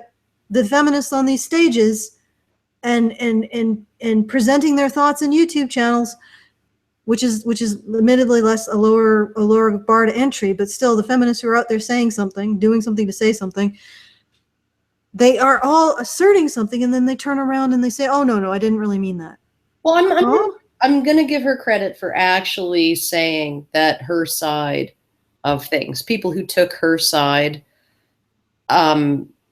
seem to think that mob justice is okay, and in other situations. And that, like I have to give her some credit for allowing that her side behaves badly too. Okay, but in addition, she says there are no good bad guys, but of course Gamergate is a bad guy. Of course. When I was still a teenager. Thank you. And I mean, when I was still kind of an internet ass when I was a teenager, every single time I thought I was in the right. They deserved it because they had more than me, or they deserved it because they were doing something that I wish that they could. Or if in the particular case of women, they lived up to a feminine ideal I never thought I could because I was. Okay, wait a second. No, it's actually she's saying that she's actually clarifying and proving the idea that you vilify people you believe are privileged compared to you. Yeah, I mean she's proving that, but I highly doubt that. I don't know that. How is it possible that she's saying that she lived up to this feminine ideal by being a chill girl, and then turned around? Okay, well I guess that does make sense. So she was jealous of other women, so she insulted them, I guess. Yeah. For being more of a chill girl than herself. No, she denigrated femininity, right? Because she couldn't live up to it. So she denigrated it by being a chill girl. Why did you... You never thought that when you denigrate people, you hurt people? Of course not. Well, I'm sure she thinks of it now, but... Maybe. Fat and sad and poor and had like crappy 90s jeans hand me down 20 times, and I could never be that. So of course that resentment, that sadness just got to me. So it's like, oh well, they're powerful, they have what I want, it's fine. Okay, just a second. No, that's absolutely true. That's absolutely true. I was work. That is how people's minds work. It's essentially they have something that I want that I can't get. They have unearned privilege, right? But I'm trying to compare this to my experience. Let me go in being high school, being sort of weird, lumpy, unpleasant to look at girl. And again, from her nude photos, Zoe Quinn in high school must have been released reasonably attractive. I never insulted women or girls for looking better than me, or wearing better clothes, or being better put together. I mean, I don't even think it occurred to me. Yeah, no, it's not something that I did either. I mean, and that's probably why I had friends in every group. Yeah, I was a lot of a loner, so that's probably why I didn't. So, but I mean, like I'm trying to look back, and I do not remember ever doing that kind of shit to other, like denigrating women who I thought were more privileged than myself. Yeah, no, it's weird. Even girls who would look down their nose at me, and there were some, of course, but yeah, no, it was just like, okay, well, I won't bother with you then. Like that was the extent of my interaction with people like that. I never had I never envied other women. I don't. It's not a productive feeling. So, all right, moving on. This feeling of self-righteousness becomes even more true and pervasive when you are surrounded by people that are telling you that you're in the right, which means that inverting this can also become one of our best tools for shutting it down.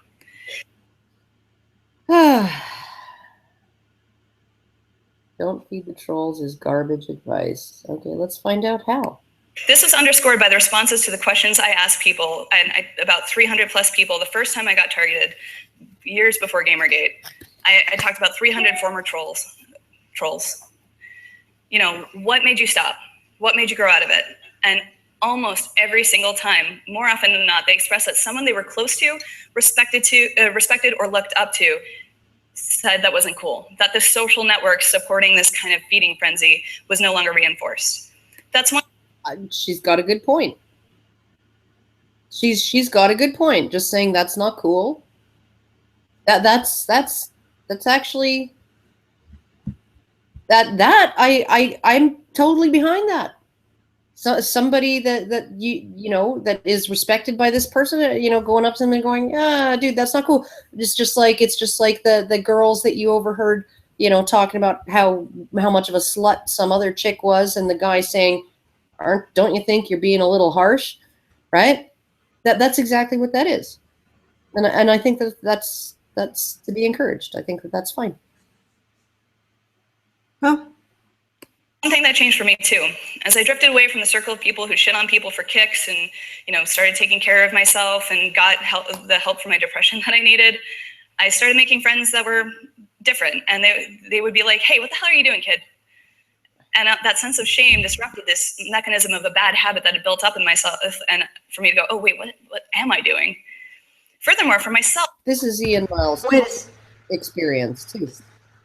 Sorry, but here's the question. Are you sure the people you associate with don't want to shit on others? Yeah, or no. they have just more elaborate justifications for when they get to shit on others?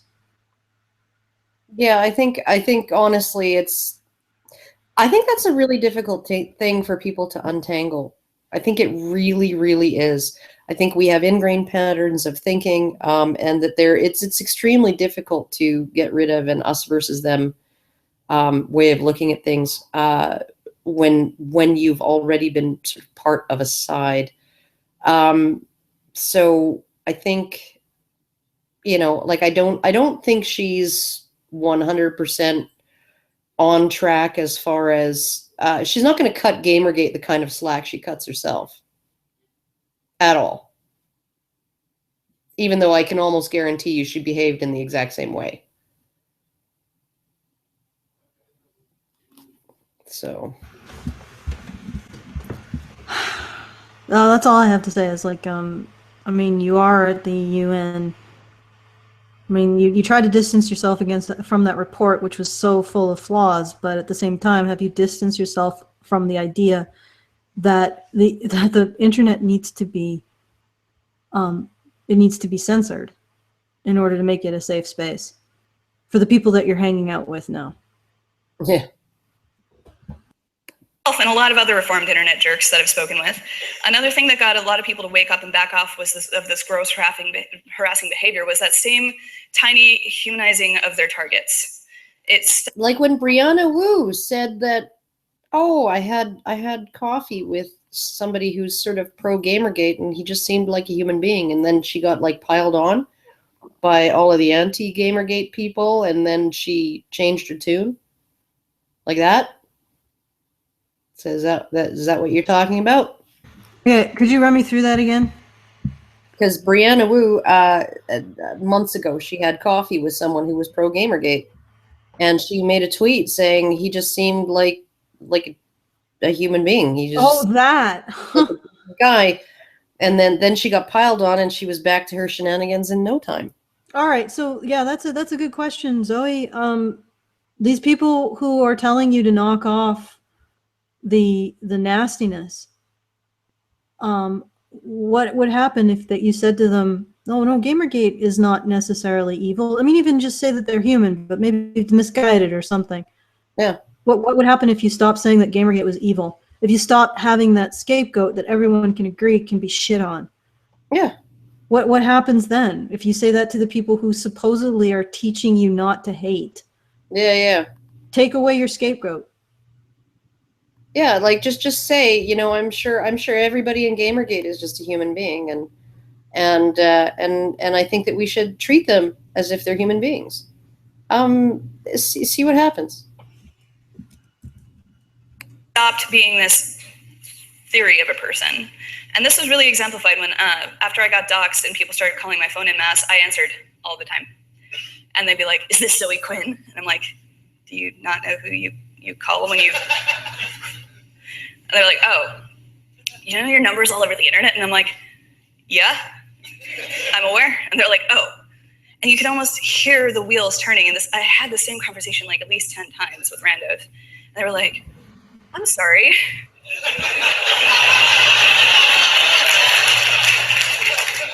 Anybody who didn't double down on the garbage immediately apologized because it didn't go the way that they thought it would. I suddenly had a voice. I wasn't just words on a screen. And when you're in this sort of place, when I was in this sort of place, it was like a game, you know? And that's the thing. It's not really about the target. It's a basic empathy failure. Driving the dehumanization, people aren't really they're just symbols to people attacking them. They're weird goals, like a performative thing, like a game to see who can do the best burn. This is how things often quickly escalate too. So essentially the people who called you just said, hi, is this Zoe Quinn? And you said yes, and then said, did you know your number is all over the internet? And then you said, yeah, and then they said, oh, well, sorry, and left. So and that doesn't make you think that Gamergate is actually just a bunch of human beings? I mean, doesn't it go two ways, Zoe? I mean, you're saying that they figured out your humanity. Did you notice the humanity of them? I don't know. Or are you going to continue to assert that Gamergate is made of a bunch of people who deserve to lose their voice? Yeah, just like a hate mob who... yeah, because it sounds like that's not very hateful. Yeah, Did no. they become people to you, Zoe? Yeah, or did you have a massive failure of empathy? And for me, it was partially about belonging to something somewhere. I was part of the Chanology things back in the day where everybody wore the dumb V for Vendetta masks and we're like, Scientology is bad. And while I started, because I did think that everything I was reading was messed up, I stayed because I made friends and I wasn't alone. And there's that weird sense of bonding. And I'm not proud to admit it. And sure enough, they turned on me as soon as they found out I was a girl. But, you know, can't say that. Okay, they turned on her as soon as they found out she was a girl. Why? Wait. What? In what context did they turn on her again? When they found out she was a girl. No, but it was it in Twitter? Was it on? It was in Chan culture. Well, yeah, they're going to turn on you because you're drawing attention to being a girl. Yeah. That's drawing attention to that's expecting a certain behavior because you're a girl. You're expecting people to suddenly give you more attention and more validation, and because that's the behavior that they don't like Yeah. in Chan culture. It's not that you're actually a girl. You're drawing attention to it. You're drawing attention to some physical aspect that you have that they think is irrelevant, and they're asking themselves, why are you drawing attention to that? Yeah. Like, yeah, you're going to piss people off. And deserve that. These people also tend to make artifacts and in-jokes the same way any kind of community would. YouTube is especially bad for this. I think any time that I do anything related to a video, I'm sure in this video, if you look over, viewer at home, wherever the camera is, you'll probably see like 20 links being like, she's evil, boobs, in the side. What? Oh, I'm sure. Here, let's look. Okay. Anonymity Sarkeesian. This is based on my habits too. So Anita Sarkeesian and freedom of speech, Gad Sad interview, Sam Harris, atheism, political correctness, why we suck with Bill Whittle, Sam Harris and Dave Rubin, creationist, climate alarmist, might want mass killings, YouTube blogger Anita Sarkeesian visits Colbert Report to discuss Gamergate, that Jonathan Mann song a day dude. Okay, that's good enough. That's a bunch of all very not people saying that she's evil. A lot of hate videos. A lot of hate videos. Okay, let's go back to her. So many. She's I think she's being a bit presumptuous that all of it is going to be about her sucking. Yeah, no, because there wasn't a single video there about her, so. Yeah. You know what? Or that she's evil. Yeah, no, but it depends. It depends on because the algorithms are very complex, and so a different user is going to have a different bunch of videos suggested for them. So I think that she's capable of seeing me as not being human, and other people who are involved in Gamergate or men's rights as not being human, which is scary. Yeah. That they can have such a monumental failure of empathy. Yeah. I mean, she can recognize that when someone calls her up, that they are suddenly realizing that she's a person, but does she realize that they're a person? Yeah. And if she realizes that they're a person, why does she continue to say that the people involved in Gamergate are monsters? Well, I mean, like just the assumption that like I'm going to call up this video and every one of these here is going to be a video, essentially saying she's an evil, horrible, suck ass or whatever. That every single one of these is going to be, something horrible about her. I think that's an assumption that's probably not going to bear out for anyone really. So yeah. I think most people don't think about, like, personally, and again, I've been getting some blowback. I don't know. I don't think it's all about me, but sometimes I do talk about myself. I don't think people think about me that much.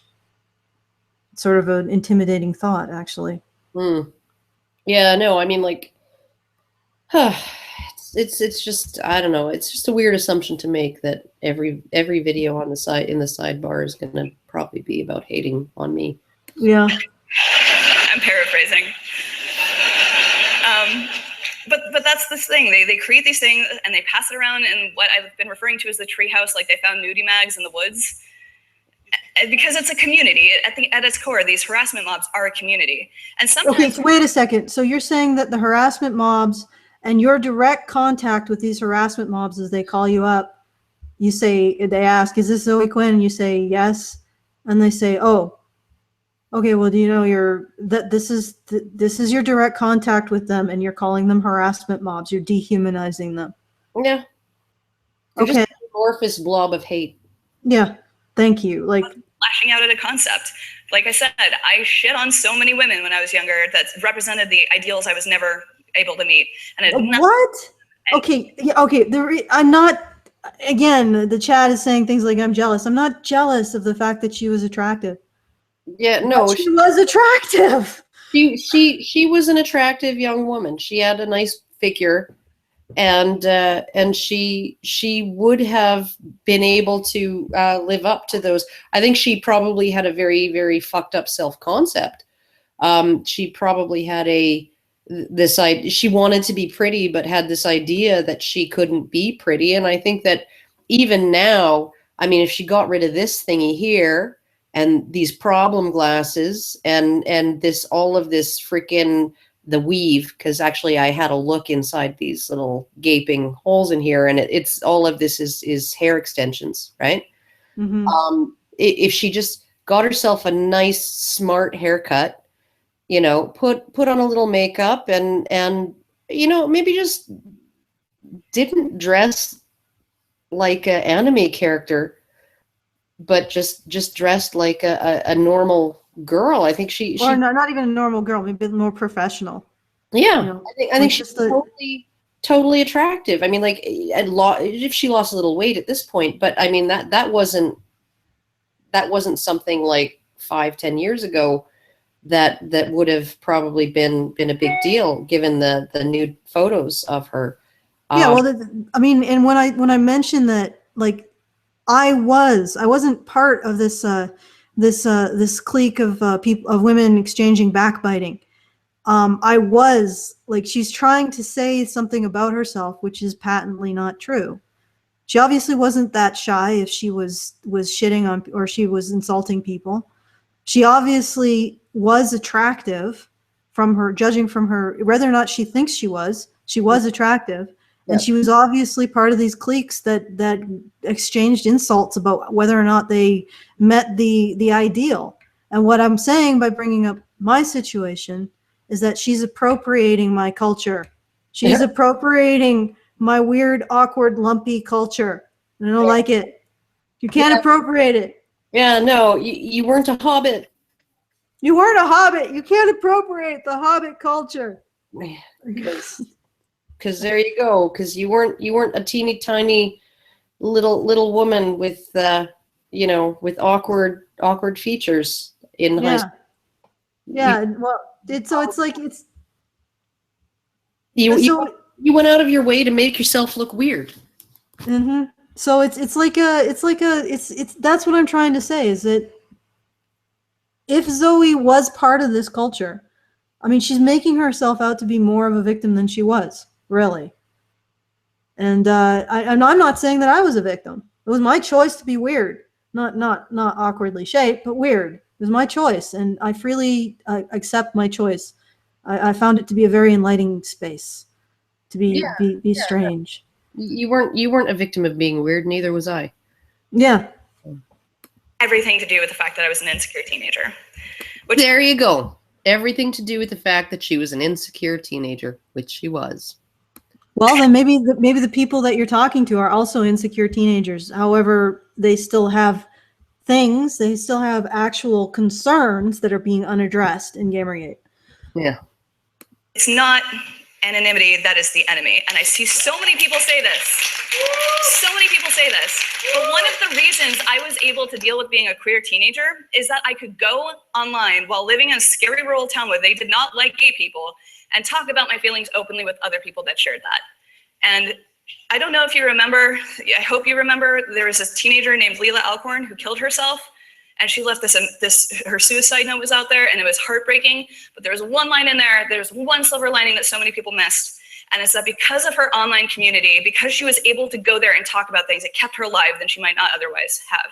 And that was very much the case as a depressed queer kid with no one to talk to. I'm really happy that she's saying this. I am. I genuinely am. Like, I tried to go into this open-minded. I hope I'm being open-minded here, like, and have been able to keep an open mind throughout. I'm actually really, really happy that she's saying this, because anonymity is important, and it's important to people who are marginalized. It's never important to the popular kids. It's never important to the people that everyone approves of. It's important to the people who say unpopular things, or who do unpopular things, or who are a little different, or who are a little weird. That's who benefits from anonymity. Yep. Okay. Yep. I've done that under my name. I was terrified. And people ask me, why do you leave anonymous messages on? Why don't you just turn that off? And it's like, I made Depression Quest. Do you know more people, and we confirmed this in our research, more people would rather tell their employer that they had committed a misdemeanor and served jail time than that they had ever received any kind of psychiatric care, because the stigma against living with mental illness is that bad. Agreed. Yep. I would agree. And if you had just stuck with presenting problems of mental illness, and I mean, your Depression Quest is I think it could be better. Yeah, no, I do too. I think it could absolutely be better. I mean, I wouldn't even call it a game. I think I would have called it a depression simulator and maybe an educational tool, right? Yeah, and but even an educational tool though. But if she had done a better job of presenting the complexities of it and not having every single choice lead to one, conclusion.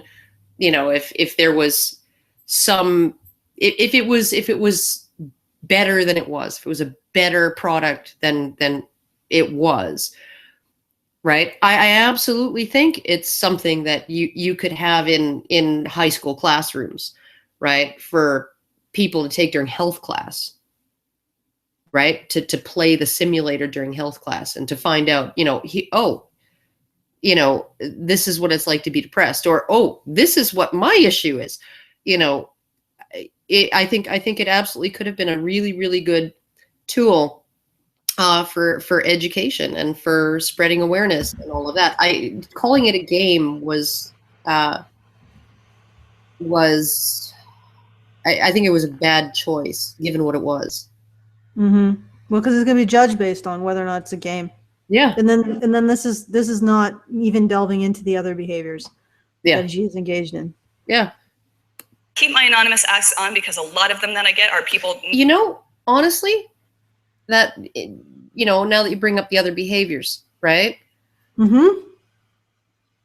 Like, I don't recall ever being called a slut, like, ever. And I never did anything to hide the fact that I was, like, sexually very precocious and liberated, as a teenager and all of that. She's ashamed of her sexual behavior. If she wasn't ashamed of it, she would not be able to be shamed by it. Well, the other thing is that in terms of depression, because I have dealt with anxiety and depression issues in my life. A simulator in which you take away somebody's sense of control over their lives will only make that worse. Yeah. Better. Well, yeah, if you want them to get better. One of the few things that really helped me get better was acknowledging, like, in terms of my emotional landscape, was acknowledging that I was the one creating it. Now, people will say, well, that's stigmatizing people with depression. The thing is, it is a lot of hard work to build up the tools necessary to start to take responsibility for your emotional landscape and not deflect it onto someone else or someone else's behavior. I mean, it was, for me, it took like 3 years to really reverse that kind of thinking. And you build it, like, your thinking builds up over time. And when it builds up and it crests, it can feel very much out of your control. But the buildup is in your control. And it takes a while to change your habits, to change your thinking habits. Yeah. But it still is under your control. So presenting a simulation in which you present depressed people as being out of control and unable to do anything to help themselves is actually ultimately very harmful, I think. Because it really needed to be a better product. But essentially, I think that if she had made a product with some of what you're saying in mind, and that people do have choices, and they are able to take control, and they are able to and I know this just from I befriended somebody from Reddit years ago, and he's gone from sort of living in his parents' house and not having a job and not having had a job for 7 years to now working in his chosen field that he was educated in, and having a really nice house, and, you know, making friends at work and all of this stuff, right? And that was a long process of trying to show him that he has control over things. Yeah, and it is a long process. You know, you can't go to someone who's depressed and say snap out of it. You're asking. It's a rehabilitative process. Like, it's just like going to somebody who's had an incredibly bad, you know, compound break, multiple fractures in her legs, and say, well, why don't you just walk? Well, no, it's going to be first they have to heal, then they have to start to rebuild their lower body strength and be able to walk. So you can't go to a depressed person and say, well, just snap out of it, because it's a long process of rehabilitation. But you shouldn't lead them to believe that there is no way out either. Yeah, no, you shouldn't give them a situation or present a situation where there's nothing that they can do to help themselves, because that's not true. A lot of cases, you know, there's always something you can do to rehabilitate your ability to take control over your emotional landscape. You know, I did it. It was a very painful process at times, but I managed to overcome a lot of my anxiety issues, a lot of my depression issues, by taking responsibility to the fact that I was creating them. Now, having said that I was creating them, that doesn't mean you can snap out of it instantly, because you create these habits of thinking that you have to just rehabilitate yourself from. So, you know, it's. I'm not convinced that even her advocacy for depression is really beneficial. But I mean, at least it's coming from a better place than the other stuff. I think it's well-meaning. Yeah. So, all right, moving on. Needing to talk about something that's so stigmatized, but talking about will keep you alive. It's not anonymity that's the problem. Anonymity is so key. Beyond that, if you just ignore all those edge cases, my worst and most egregious harassers use their legal names and make a living off of this. Oh, she's talking about Thunderfoot and people like that. And probably us as well. This is not harassment, Zoe. It's not. You're a public figure. You're a public figure, and when we become a public figure advocating for certain things like internet censorship, you get subject to scrutiny and criticism. No, a public figure in any way. Andy Dick doesn't advocate for squat, right? And he's reading tweets that say, can I be first in line to punch Andy Dick until there's bones in his stool, right? Like, it's not even about your activism. You're a public figure. You are someone in the public eye. You do speaking engagements, so do I, right? We're going to catch some flack for that. That's just the way it is. And depending on what you're advocating, right, you're going to catch more flack or less. So essentially, like, it's to say that it's yeah. Okay, moving on. They have Patreons. They get paid for YouTube clicks. There's a number of people. You can probably think of at least one of them. I'll not go into it because this video is going to be posted online. That have made bank off of the backs of harassing people like me. No, they haven't.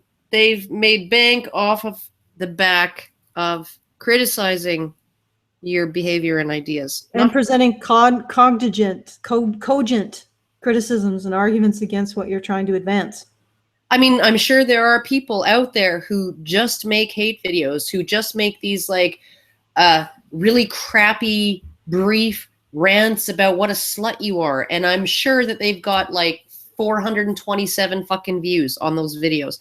And I'm sure they've got them monetized and they're collecting their 30 cents right now, right? they're not fucking, the people who are just vitriolically striking out at you at like for no reason other than they've decided that they don't like you, and they're just gonna like give you just a barrage of ad hominem attacks and vitriol and all kinds of other awful stuff, right? They're not making bank. The people who are making bank are people like Thunderfoot, people like Teal Deer, people like Sargon of Akkad, right? Well, and technically us too, and well, not like That's right, you know, but I don't know that I've done any videos specifically about Zoe Quinn. I mean, like, maybe I'm wrong. Maybe I don't remember, but I don't remember. we are doing one right now. This would It's very meta. first one, as far as I know. Maybe, like I said, I think you participated in some on this channel. Oh, of course I have. Because she is a public figure. She's a hot topic of conversation, right? And she's also at the UN or at UN Women advocating internet censorship, which I cannot repeat enough. Based on a fucked up report. And I just want to make sure that everybody knows that like there's a website out there called Pope Hat, and Pope Hat is sort of well known for being, you know, relatively leftist and progressive, but he did a secondary post on the UN's report and the panel discussion, and he is extremely troubled. Pope Hat is a blog that is concerned with free speech and the law and things like that. So essentially, I would suggest if anybody wants more information on that report, go and read that. How about this, Zoe? It's a bit of an act of hubris to think that we're concerned about your sex life. Karen seems a little bit perturbed by your hair. I'm not perturbed by your hair or aspects of your being, of your physical being. Or that you are a woman, or that you have depression. I don't think anybody is concerned by these issues. What we're concerned about is that you seem to be able to command considerable media presence or media power in terms of targeting groups that you apparently think target you. I don't know if it's because you have this network or if it's because this network just particularly likes you. But it's there. It's a power that you have. And we're also concerned that you're going to the UN and you're supporting initiatives to strip carriers of neutrality, like that they don't have to monitor. They're not responsible for the stuff that people say. Yeah. So essentially what the UN is suggesting is that places like YouTube be held accountable legally for not just what the content creators upload to their channel, but also for what people say in the comment sections of the channels.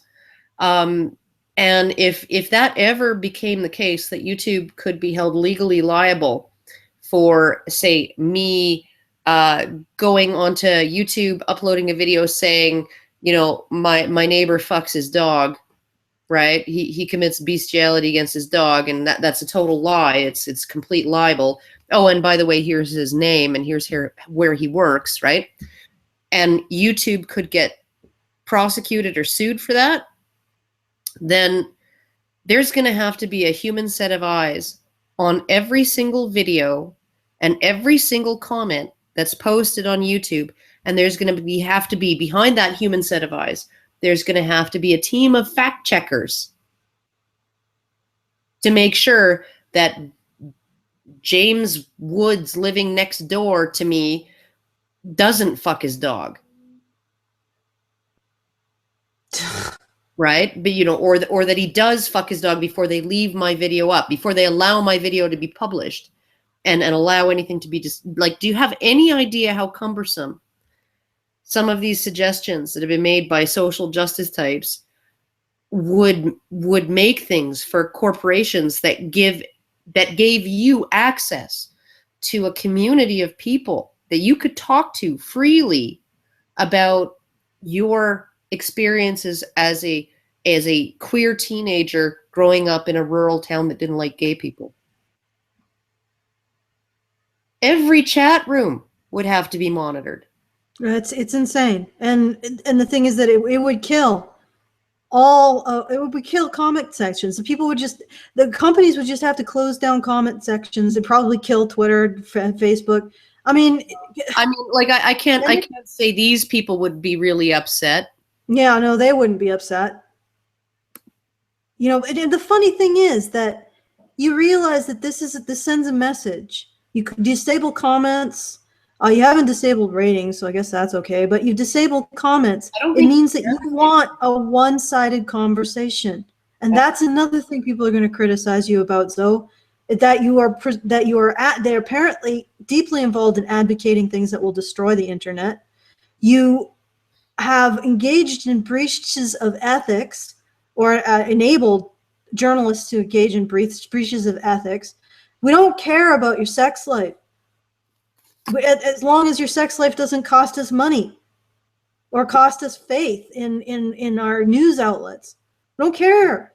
The glaring thing is here, Zoe, is we do not care about you as a person. We care about your, well, not you as a woman, as an entity with a particular whatever set of attributes. We care about your actions as a person, not your attributes as a woman. Yep. All right. All right. And they use their names, they build their brand. So anonymity is not the issue. Anonymity is sometimes the only thing keeping people safe. Another thing is, with all of this, you can always assume that there's going to be the sad kids, there's going to be the me's of the world. And you can deal with you can focus more on the people making a profit off of this, making a career off this. But at the end of the day, are you gonna get mad at the toddler who crashed your car or the adult who gave you the keys? Well, who's the adult who gave them the keys? Thunderfoot. Thunderfoot was the adult that gave the keys to the internet that led to like the Yelp cyber attack. It'll go down in history as the laughing witch Yelp. You know what's really funny about Thunderfoot? Is a while back, he used in a thumbnail an image from one of the artists who works with Honey Badger Radio regularly. And I didn't message him through YouTube, the message system, because I did that before, because this was the second time he did it. Yeah. I did that before and never got a response. And I tried through Twitter and I didn't get a response. So I did it in the comments. And even though his supporters gave pushback, eventually he saw that and he corrected it. Yeah. So I'm guessing that he doesn't send Twitter mobs after people who correct him for things that he finds or things that are actually legitimate. Yeah. Or, he's not a dick. He essentially what she's saying is that the adult who gave them the keys are the adults who say, here's where Anita Sarkeesian lies about the game Hitman. Right? Yeah. Here's where she stole people's artwork and didn't give them credit. Here's where she used other people's Let's Plays. So now we have to wonder whether she actually even played any of these games, given all of the errors that she's made in describing them. Right? Yeah. And so the people who essentially it's like saying Snowden. Snowden is the adult who gave the American public the keys. The keys. And the American public who are outraged at what the NSA and the CIA and all of these agencies have been doing, monitoring people's private information and their private communications online, right? They're the toddlers who are throwing a tantrum. Yep. And it's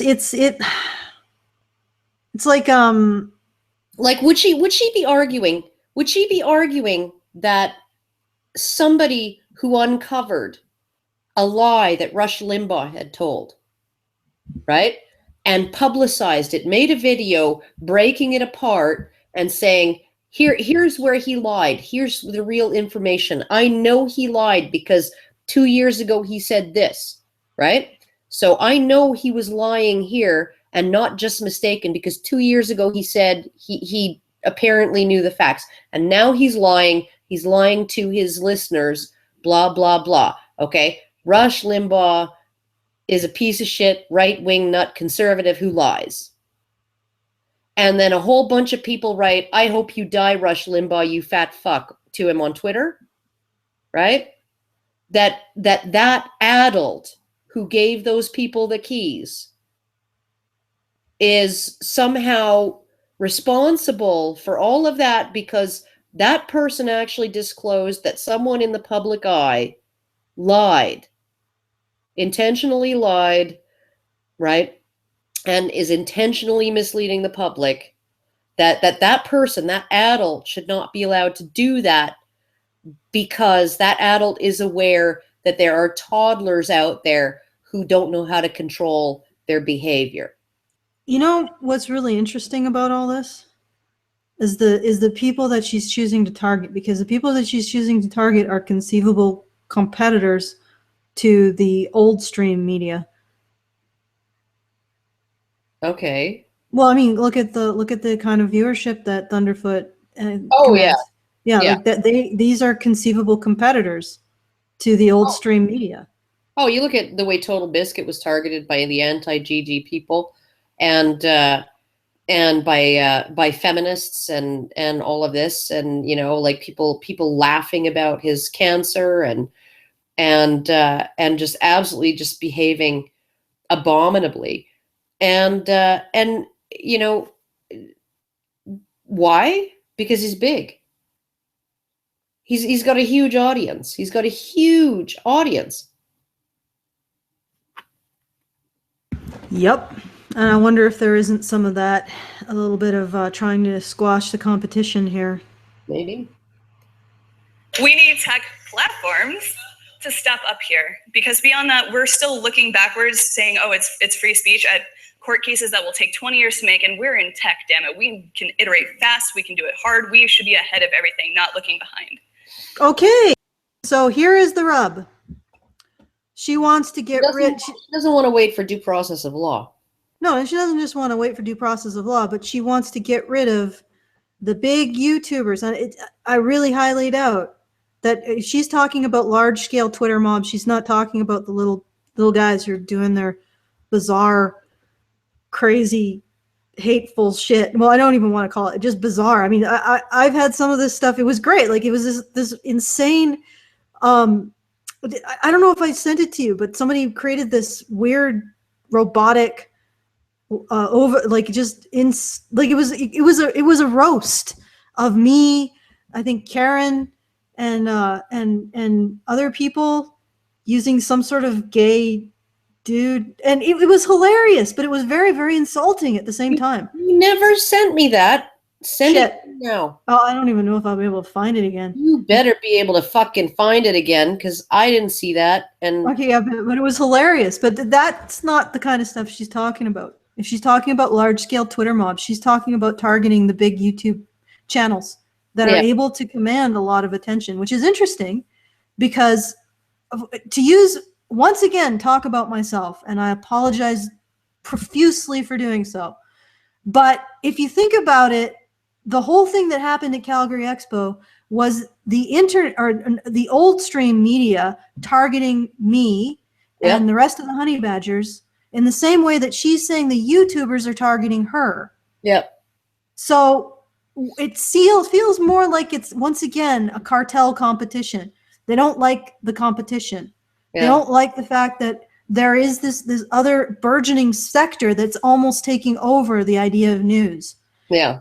The old stream media feels a little threatened.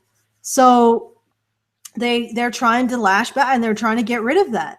And they're trying to do it by saying, well, our pundits, our public figures should be sacrosanct, because questioning our pundits, our public figures, our essentially new world politicians, which I would consider Zoe to be, that is sacrilege. That's harassment. That's violence against women. Yeah.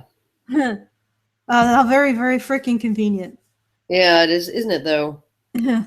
Really need that to step up, because, again, always going to be sad people like me, as long as there's teenagers that have shitty feelings, or older people that have shitty feelings. Shitty feelings are like a universal constant. But we don't have to let mobs form on our platform as well. And we don't need to let their figureheads point the useful idiots like me on where to go. Oh, okay. So we don't need Steph Guthrie to be tweeting, should I sick the internet on him? And having people say yes, and then having her do it. Okay. All right. Oh, and really, like, considering the level of internet mobbery that places like, I don't know, Vice and BuzzFeed can drum up, and hysteria over bullshit, and that turns out to be completely false and just clickbait. Yep. I mean, old stream media, heal thyself. Yeah.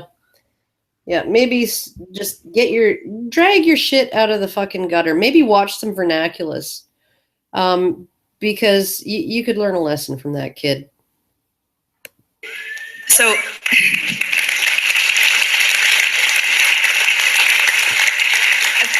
I've said a lot of incriminating things up here today. I mean, you have a picture of me in a fedora now. My lady. Oh, fuck off. Fuck off. I don't know a single MRA who wears a fedora. I think she's talking about some sort of chivalry. I don't know. That's the joke is beyond me. Who is the group that you're hating on right now, Zoe? The joke is that MRAs wear fedoras and are chivalrous? Dip their fedoras and say "milady." I don't know where it came from. I don't know what it's about. The only person in the manosphere that I know of who wore a fedora was this really obscure, not very popular dude who was batshit insane, not quite on the same level as that guy from Australia, but pretty insane, who called himself Oh my god! Oh fuck! Okay, I'm a lunatic. Okay, yeah, all right. You know, and other than that, I mean, like, I don't remember, other than the panda in the cartoons wearing the trilby is not a fedora, is a trilby. But, you know.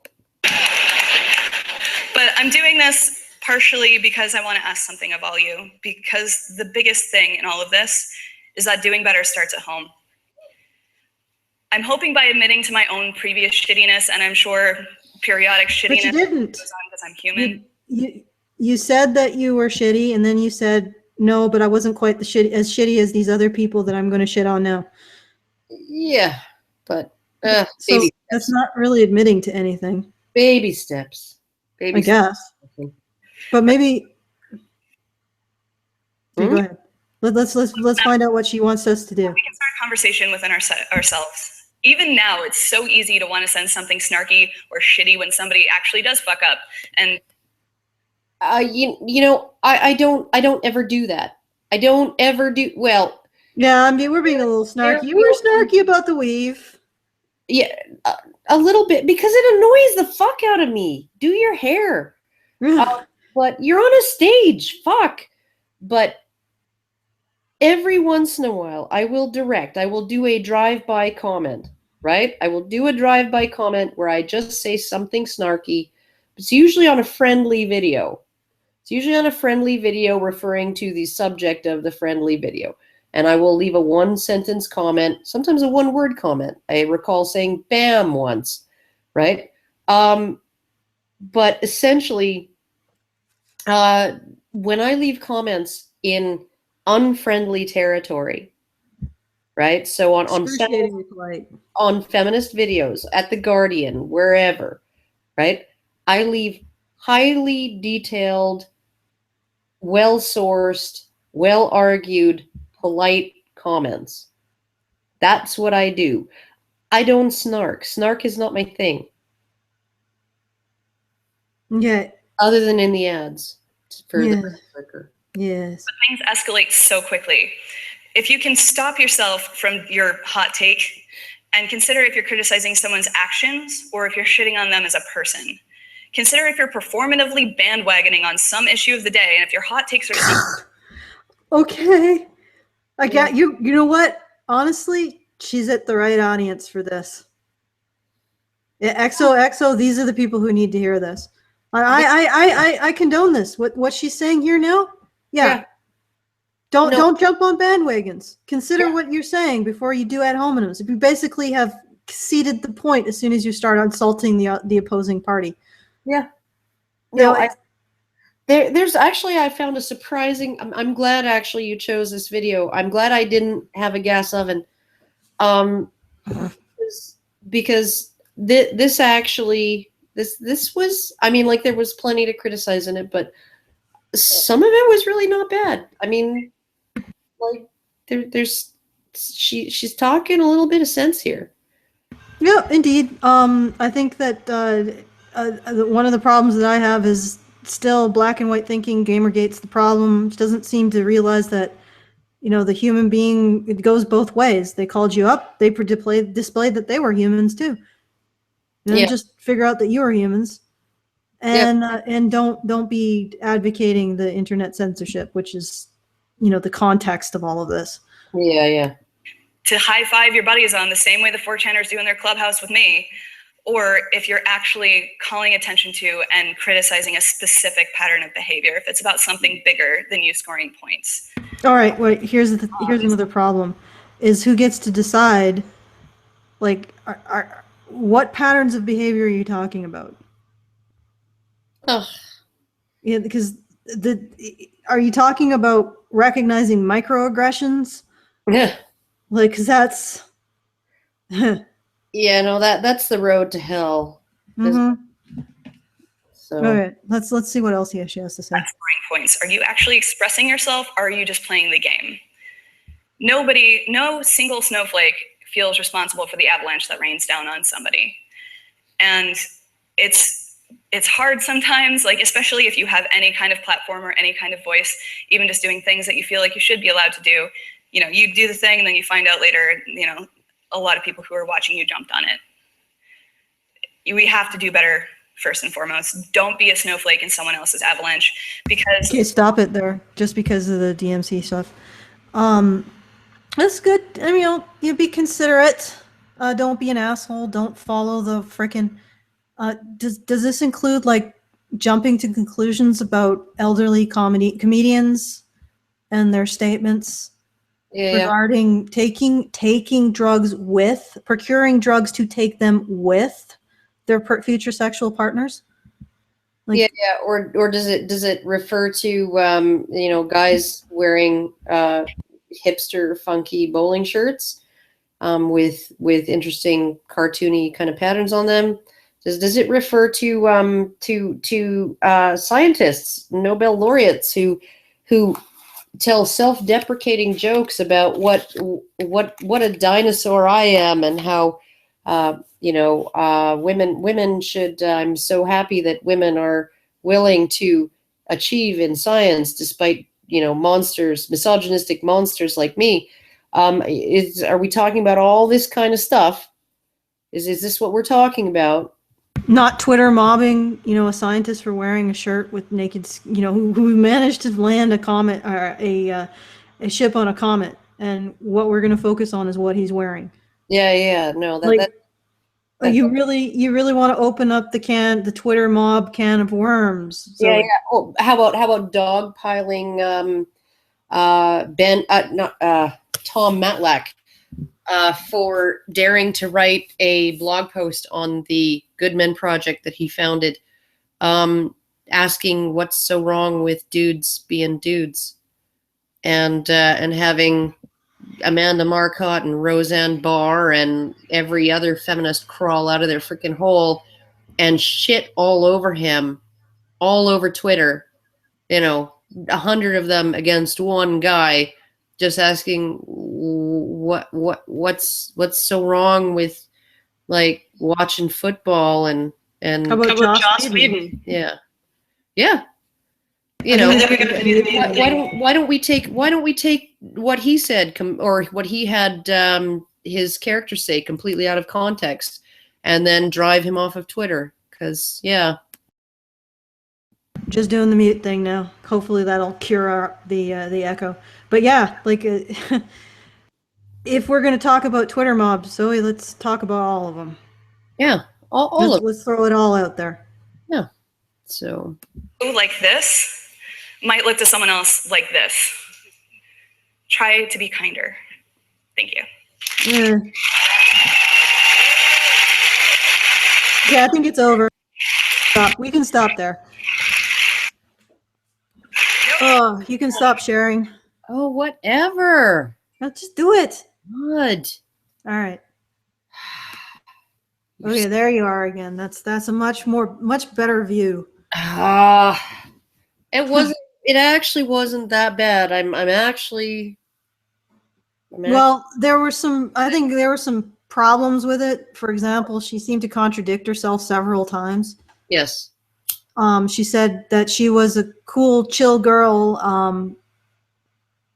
and apparently the patriarchy wants women to be vulnerable and flighty and emotional, but at the same time, patriarchy wants cool, chill girls Yeah. who are stoic and invulnerable. Yeah. And then also saying, yeah, I was part of this I don't know, shitlord culture, but I wasn't as shitty as the other shitlords. Yeah. No, it was that the shitlords that she was involved with were just, doing fun trolling. Yeah, somehow that do the people you trolled, would they say that as well, Zoe? Like, seriously. But anyway, it's at the end. It wasn't that bad. Be nice. You can't really go wrong with be kinder. I don't know how this ties in with her current, what she's doing at the UN. Yeah, no, it's kind of a little bit. Fine. You want to have a conference that ends with, yeah, everyone just be a little kinder to each other. Maybe dial back the hate mobs. Yeah, and jumping to conclusions. Yeah, and just kind of use your don't use your own thinking, and verify your own facts before you criticize somebody or whatever, right? Like do all of that. But then again, she's like, okay, and then there's people who actually do go and verify facts, and they're conspiracy theorists, right? Because Camera Lady went and dug up all of the interpersonal connections at the indie games festival. All of the different connections between all of these people, and Silverstring Media and Anita Sarkeesian and John McIntosh and the winners of the awards and all of this other shit, right? And the people who were on the judging panels, and that these are all people who hang out together, and but that's a conspiracy theory. Yeah, exactly. Matters. So I'm going to shake it up a bit today. I think I'll do a bit of a shell, and then we'll go into mailbag. You're okay with that? I'm going to do a bit of a shill too. Oh, okay. Well, you shill first because you're probably more important. Well, it's more time sensitive. I am still. I have received some very, very kind donations toward my trip to BC, where I will be at a meetup on Friday, with Lauren Southern, and then I will be doing a talk for Students for Liberty on whether feminism is a friend of liberty. I'm guessing you already know my answer. On the Saturday, and then on the Sunday, I'll be doing a talk on toxic masculinity and toxic femininity, which may or may not be protested. So I'm looking forward to my first possible out and out, fire alarm pulling protest. But I'm looking at the my bank account balance, and I'm just about there. And so if anybody wants to donate to cover some of the costs, if anybody else wants to do that. Some people already have, but unfortunately, these two organizations aren't able to cover any of my costs. And so I'm going to be sleeping on Lauren's couch and not in her bed. So don't get any ideas. Get your minds out of the gutter, people. And essentially, I'm paying my own way there. And it's just basically I feel it's worthwhile to go. So if anybody feels like they want to send me a few shekels for the trip, please feel free to do so. And how would they actually send you these shekels? They can send it through my PayPal button, which is on my channel page. It's on, if you just go to my channel, it'll be there on the main channel page. I don't put it in the low bar of all my videos because I'm too lazy. Yeah, I'm a lot less lazy. And because I'm uncomfortable e-begging, as you might have noticed. No, they don't need to be that uncomfortable. I'm getting better. I'm getting more used to it because, to be honest, I mean, like, you're not going to be able to fund this stuff yourself. So, yeah. So nobody's living high off the hog here. And we do get invites to go places to talk to people, and then we're like, well, yeah, that's not going to happen. Yeah, like I got invited by Dave Rubin of the Rubin Report to go on his show, and he asked, if you're in LA, I'd really love to have you in the studio. If not, Skype will have to do. And I'm like, Skype's gonna have to do. Yeah. Because there's just no way. Absolutely no way I could fly down there for something like that. And it's always appreciated. Like nobody's putting a gun to anyone's head and saying you got to fund Karen's trip to Vancouver. I'll go no matter what. It's just Yeah. a matter of how much it's going to hurt. Yeah, exactly. Well, maybe I'll save my shill to the end. Is that okay? Okay. Or maybe we'll re-shill what you have to say. But let's get into the mailbag. People were requesting that I put it at the end so they can just go away. All right. Hello, Badgers. I'm writing this question specifically to the Rantzerker as I'm especially interested in Karen and Allison's take on an observation I have made recently. So here goes. From as far back as I can remember in my life, I remember couples in the 20s, 30s age range that I would look at and think both individuals as being relatively comparable attractiveness levels. Now that I'm older in that age range myself, I've begun to notice that in my generation, the man in the relationship tends to be far more attractive than the woman he is with. I would by no means consider myself an expert on what women normally find attractive, but it confuses me that couples no longer seem to be similar in appearance like they used to be in the past. Do you have any ideas as to what changed in the last generation or so that caused this shift? Much appreciated, Dante. I don't know. Maybe. Okay, so is he saying that the women are less attractive? The women are less attractive. They're nicer. Yeah, probably. They're nicer. Women who are more attractive don't feel any particular need to be nice, and the culture doesn't tell them that they should be nice. And I think that less attractive women may sort of feel less entitled. They feel like they're lucky to have a guy, and they are. And everybody's lucky to have a decent person, right? So, well, yeah, that's probably one thing. I mean, as women get, let's face it, that there's sort of a bitchiness quotient that's rising. Yeah. And partially it's because I think there's this sense of entitlement in that it's promoted. Yeah, it's among women. Culture. And I think it's probably just as toxic to women as I think it is to their potential mates too, because entitlement really is another way of saying dependency. So we're promoting this kind of female dependency and female emotional dependency. And I think in that context, women who are maybe a little bit more grateful might become more attractive. Yeah, women who know how to work. I mean, and that's the thing, right? As what comedian said, an ugly woman is like a man. She's going to have to work. Like women who can't breeze by on their looks in certain ways, they compensate for it in other ways. They develop a better sense, a more nuanced sense of humor, or they work on their personality, or they learn how to cook even. I mean, like, honestly, it's my boyfriend does not know how to cook. Okay. He does not know. Like, last time he broke up with me, which was, ages ago now, he went back to his apartment, and one night he was eating boiled chicken. Okay. That's how well he cooks. He boils a fucking chicken and then eats it with nothing else, just boiled chicken. Right. And yet the women that he was with, who were his own age or younger, they had like no idea how to even cook a steak. They couldn't even put a frying pan on the stove and cook a steak. Like they don't seem to have and men still do want, even if men do cook, right? Even if they do cook, like Jonathan, your husband, they often want a woman who can actually do that sometimes, right? And a lot of women, particularly pretty ones, feel that's beneath them. Well, I don't feel that cooking is beneath me. I just feel like I'm suck at it. Yeah, well, I mean, some people do just naturally suck at it. I've heard that cooking skips generations. Yeah, and I appreciate. Your mother was a great cook, and my father was a better cook. And then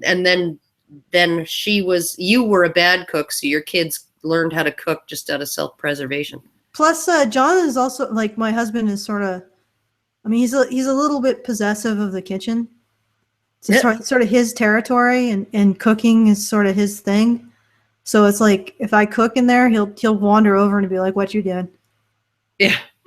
What are you doing on my turf, bitch? Yeah. He's a little feral, I would say. Yeah, well, not in a bad way. yeah, and my boyfriend doesn't go near the kitchen at all, so there you go. Yeah, there you go. And it, it works out. That's how I think. Like that's what you get when you marry a woman who trained in a high-end freaking 5-star hotel. Yeah. But what I meant by feral is he's a little suspicious of women's food. It's like what is there something attached to this food? There must be like some kind of drug in it that makes you crave it fortnightly. Yeah, he's a little, So but it's a couple things. You get a breakdown of tasks. Yeah. But the other thing I wanted to point out is something that really interested me is I know a few men who've cheated, and what's really weird is that the way it seems to go is they'll have an attractive wife, and they'll cheat with a woman who's significantly less attractive. Yeah, she just treats him good. Yeah, she just and often I find that's the case. But let's move on to the next one. Next one. The questioner writes, I listened to your most recent Rantzerker, and when you said that advocacy for men's issue has to come from women, I can see the truth in that statement. I can stand up for myself, but that won't necessarily motivate people's sympathy. I admit I am not a very sympathetic creature. Q30. Well, I say to that, and it's not necessarily that men are not sympathetic. Yes, they do not have the same neoteny as women, so they may not inspire the same sort of gut-wrenching, cute, must protect thing. But at the same time, it's where is the sympathy going to come from if not from women? If it comes from men, then it should come from men as well. But if it only comes from men, then it becomes an issue that once again men are solving the problem when it's really women who need to do it. Well, it's not just that it's men that are solving the problem. Then it's even more. Then there's even more evidence that it's men against women. And I think that's just we've had 150 years of that narrative, which is completely false. That it's men against women. That's I don't think that's ever been the case all through history, that men have conspired together to fuck over women and or arrange things so that it was easier for men to fuck over women. I don't think that that's ever been the case, but that's the narrative that we've had for 150 years. And if men actually did band together just on their own to advocate for their own issues, then you would actually have an actual sense of men being team man. And I don't think that that's a good approach either. So yeah, that other considerations, definitely. Mm. And it's not like I honestly think that maybe it's something. It may be something that only women can do and only women should do. Yeah, no, I don't think men can do it. I don't think that they're capable of. I think that men are capable of becoming a team man when it comes to defending women. I think that they're capable of becoming a team man when it comes to defending their country, when it comes to defending their church, when it comes to defending all kinds of abstract concepts like free speech, right? You have all kinds of libertarianism, almost all men, right? Because men have an ability to bond together and stand up and form a team to advocate for a principle or for a, but not for each other, not for each other. It's just not, I don't think with the own group preference thing, how it works, I don't think they're capable of forming a cohesive team man to advocate for men's interests. I think that they need women in there to put some glue in there. Well, maybe not necessarily put some glue in, but just be the people who are. I mean, you can't simultaneously be the patient and the surgeon. That's true. Unless you're Matt Damon, and you're awesome in an awesome movie that everybody should go see. A good movie. That was good. That was an excellent movie. Yeah, but and I like it that he was the botanist because he was the least badass of all of them. Yeah. I think that was what generated a lot of sympathy, and it was a great movie because he was taking care of himself, yeah, and protecting himself, and it was still a compelling character. Yeah. Because usually that, you have to have a man taking care of someone else before he becomes compelling. Oh, my boyfriend was like, I'm disappointed. I read the book and there was way more of the engineering stuff in the book. And I'm like, you're an engineer, honey. Everybody else would be bored by that. Just fucking let it go. All right, next letter. Chris D writes, I just listened to Rantzerker 09, and in case Allison has gotten any hate mail for her remarks about men's rights activist women being this point of the spear, I wanted to offset that a bit by saying I think she is dead on accurate. Men's issues don't have a chance of getting any traction unless women are at the forefront speaking out. This isn't fair, but it's how things are, whether any of us like it or not. I could go on about why this is true, but I don't think I need to because Allison has already nailed it. Chris. Well, thank you for that missive, Chris, and for the vote of confidence. I actually didn't get much hate mail. And if I did, people are entitled to their opinions, essentially. There you go. And they're entitled to criticize me. They're entitled to think that I'm a complete asshole. Mm. And they're entitled to think that I monopolize the time on the radio show. And I'm entitled to go through painstakingly and obsessively, count every fucking second I talk, and then say, no, I was only talking 16% of the time and there were 3 other people. So fuck you. All right. Dominic has written a missive. I would like to hear your thoughts on men in the education system, mainly concerning secondary and earlier. I would like to give some context. I'm growing up in a single mother household. My father died when I was 2, and I'm currently going to a boys-only Christian school, which means it's more traditionalist than PC, progressive, feminist, etc. But I have found it to be a far better learning experience than any mixed schools. The male teachers seem to be on average better at relating to the students, especially in the way of being assertive and controlling behavior as well as understanding it. I think that's where the big difference is. The male teachers engage in banter more often. They don't really crack down on it in the same way. Say if a boy has one of his friends in a headlock, but in the way they're both laughing, a male teacher won't mind, will probably only make a passing comment, instead of reacting very negatively like I've found female teachers do. Something else I'd like you to ponder is how men might be discouraged to teach a lot of the time because of hysterical accusations of pedophilia and the likes. What do you think, Karen? Would you like to make some comments on that? I would. Honestly, this is really the difference in styles between male and female teachers. It really, really is typical that just from what the male teachers that my son has had. And I don't know what just happened. There's 2 of me. Who just joined? Was it Brian or I don't know. Anyhow, I don't know what just happened. Can you hear me? Yeah, I can hear you. I just disappeared into a wormhole and reappeared, and there was 2 of me. Oh my God. It's the Jeez. patriarchy. The patriarchy is at work. But no, my something again. My son has had a couple of male teachers, sort of in elementary school where you have the same teacher all day, and he performed really well for those teachers. He did really well, and part of it is because they allow him to be a little bit of a smartass. They allow him to be a little rambunctious. They don't ever let it. They're much better at getting that shit under control before it goes out of control. But they don't clamp down on it right away because they seem to understand the nature of boys. They seem to understand that this is just how boys tend to behave and that that's okay, right? And what female teachers seem to do is they see anything that's like a little bit out of the boundary and they're like, that's it. You're going to go sit in the corner, right? Or you're going to go sit out in the hallway, or you're going to see the principal or whatever, because boyness often makes female teachers uncomfortable. The rambunctiousness. I mean, like even just last night, right? My youngest came after my oldest with a carrot, right?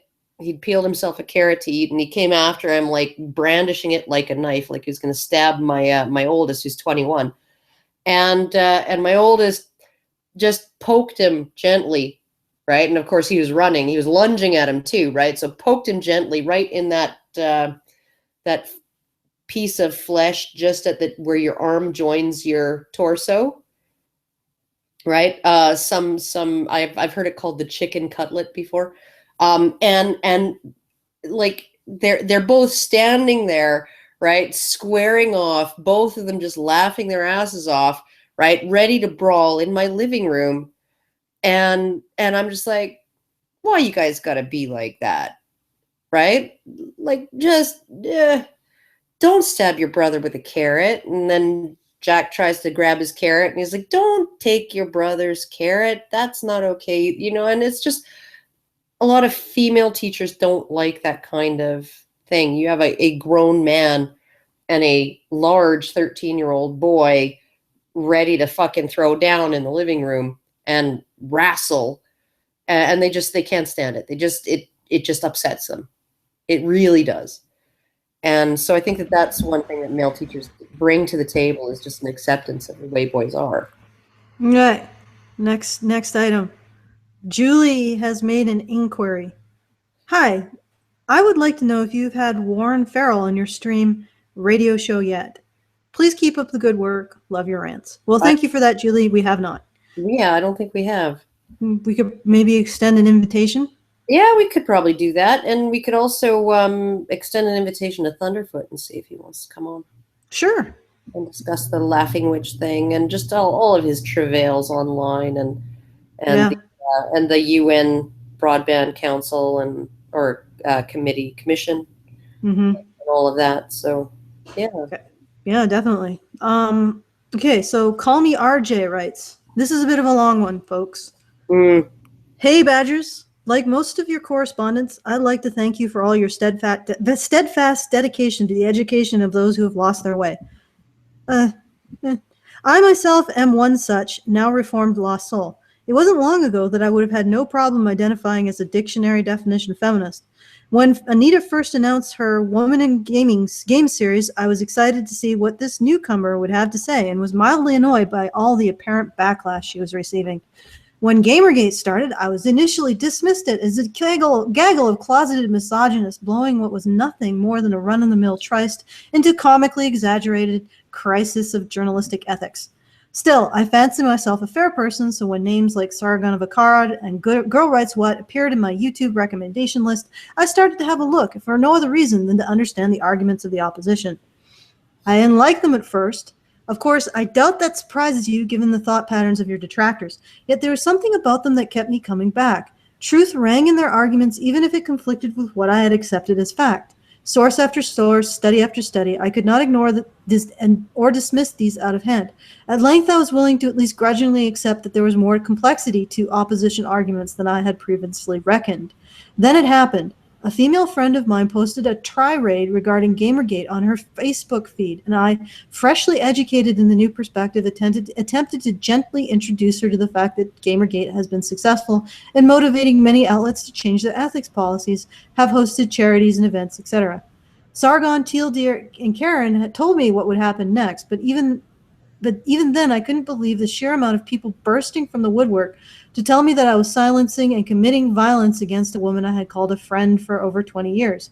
I argued with them for a time, ever careful to keep my head and demonstrate evidence where appropriate, but I simply could not keep up with the amount of arguments being invented whole cloth on my behalf. All in all, though, it wasn't so bad. I didn't know who these people and I don't give a crap what they thought about me. I did know my friend, though, at least I thought I did, and what made me leave the exchange heartbroken was the fact that despite having practically grown up together for 4 years, she said not one word in my defense. In fact, she's not spoken another word to me since, despite efforts on my part. Right then and there is when I knew for certain that I had been on the wrong side, that these knights of tolerance, these so-called social justice warriors, were nothing but an inquisitorial regime, eager and waiting to accuse anyone who so much as put a toe out of line of modern-day blasphemy.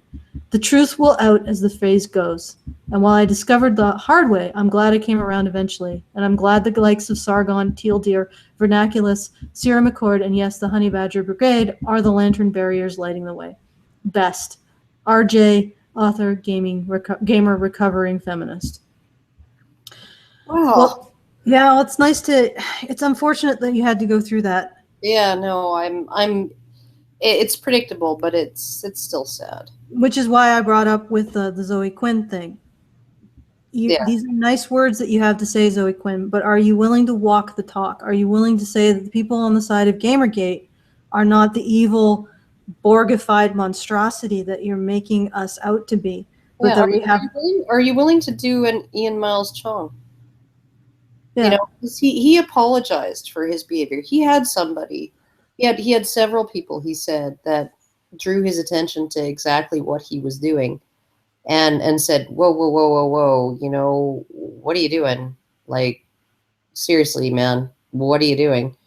And then he took a step back and looked at it, and then he appeared on Milo's stream, and it's like the most bizarre thing, because nobody on Milo's stream, his big Milo marathon, almost 8 hour long, or maybe more than 8 hours, his big Milo stream, nobody shit on him. Nobody was mean to him. We were all just like happy to hear his story, and just because he snapped out of it, and he was like, you know, he's not 100% on board with us either. But It doesn't matter. Yeah, no, it really doesn't. Okay, gotta mute you again. Okay. What I was gonna say is it doesn't matter, because all you have to be, you don't, even if you're a feminist, you want to keep your feminist beliefs, all you have to do is just recognize that people who believe differently than you are not inhuman. You know, that's it. And of course, you'll most likely be excommunicated from other feminists. But just believe that we have come to our ideas reasonably, and we're not like the spawn of Satan. There's a logic and a reason behind what we believe, and be willing to engage it on a level of civil discourse. That's all. That's all we ask for. That you don't treat us like we're monsters, or a hate mob, or you don't call us by the names that have been used throughout human history to turn a group of people into people who, you know, to strip away the sympathy of a group of people and to justify violence against them. Just, you know, encounter us, like, come and talk to us like we're human beings. And that's all we've ever asked, really. Yeah, pretty much. You don't have to agree with us. Just don't declare that we're zombies and dead and that we're inhuman. Yeah. So I guess here, we're at the end. All right. Okay. I'm gonna now do a shill. All right. So if you like what we have to say and you want more of it, do consider becoming a patron. www.patreon.com/honeybadgerradio. That helps us keep on going, keep on trucking, feed the badger. It's really great to feel, you know, it's really a vote of confidence when you become a patron. And there are some great patron benefits that you can look at and enjoy. And it's a good feeling to know that people support us and really want us to succeed. So yeah, once again, www.patreon.com/honeybadgerradio.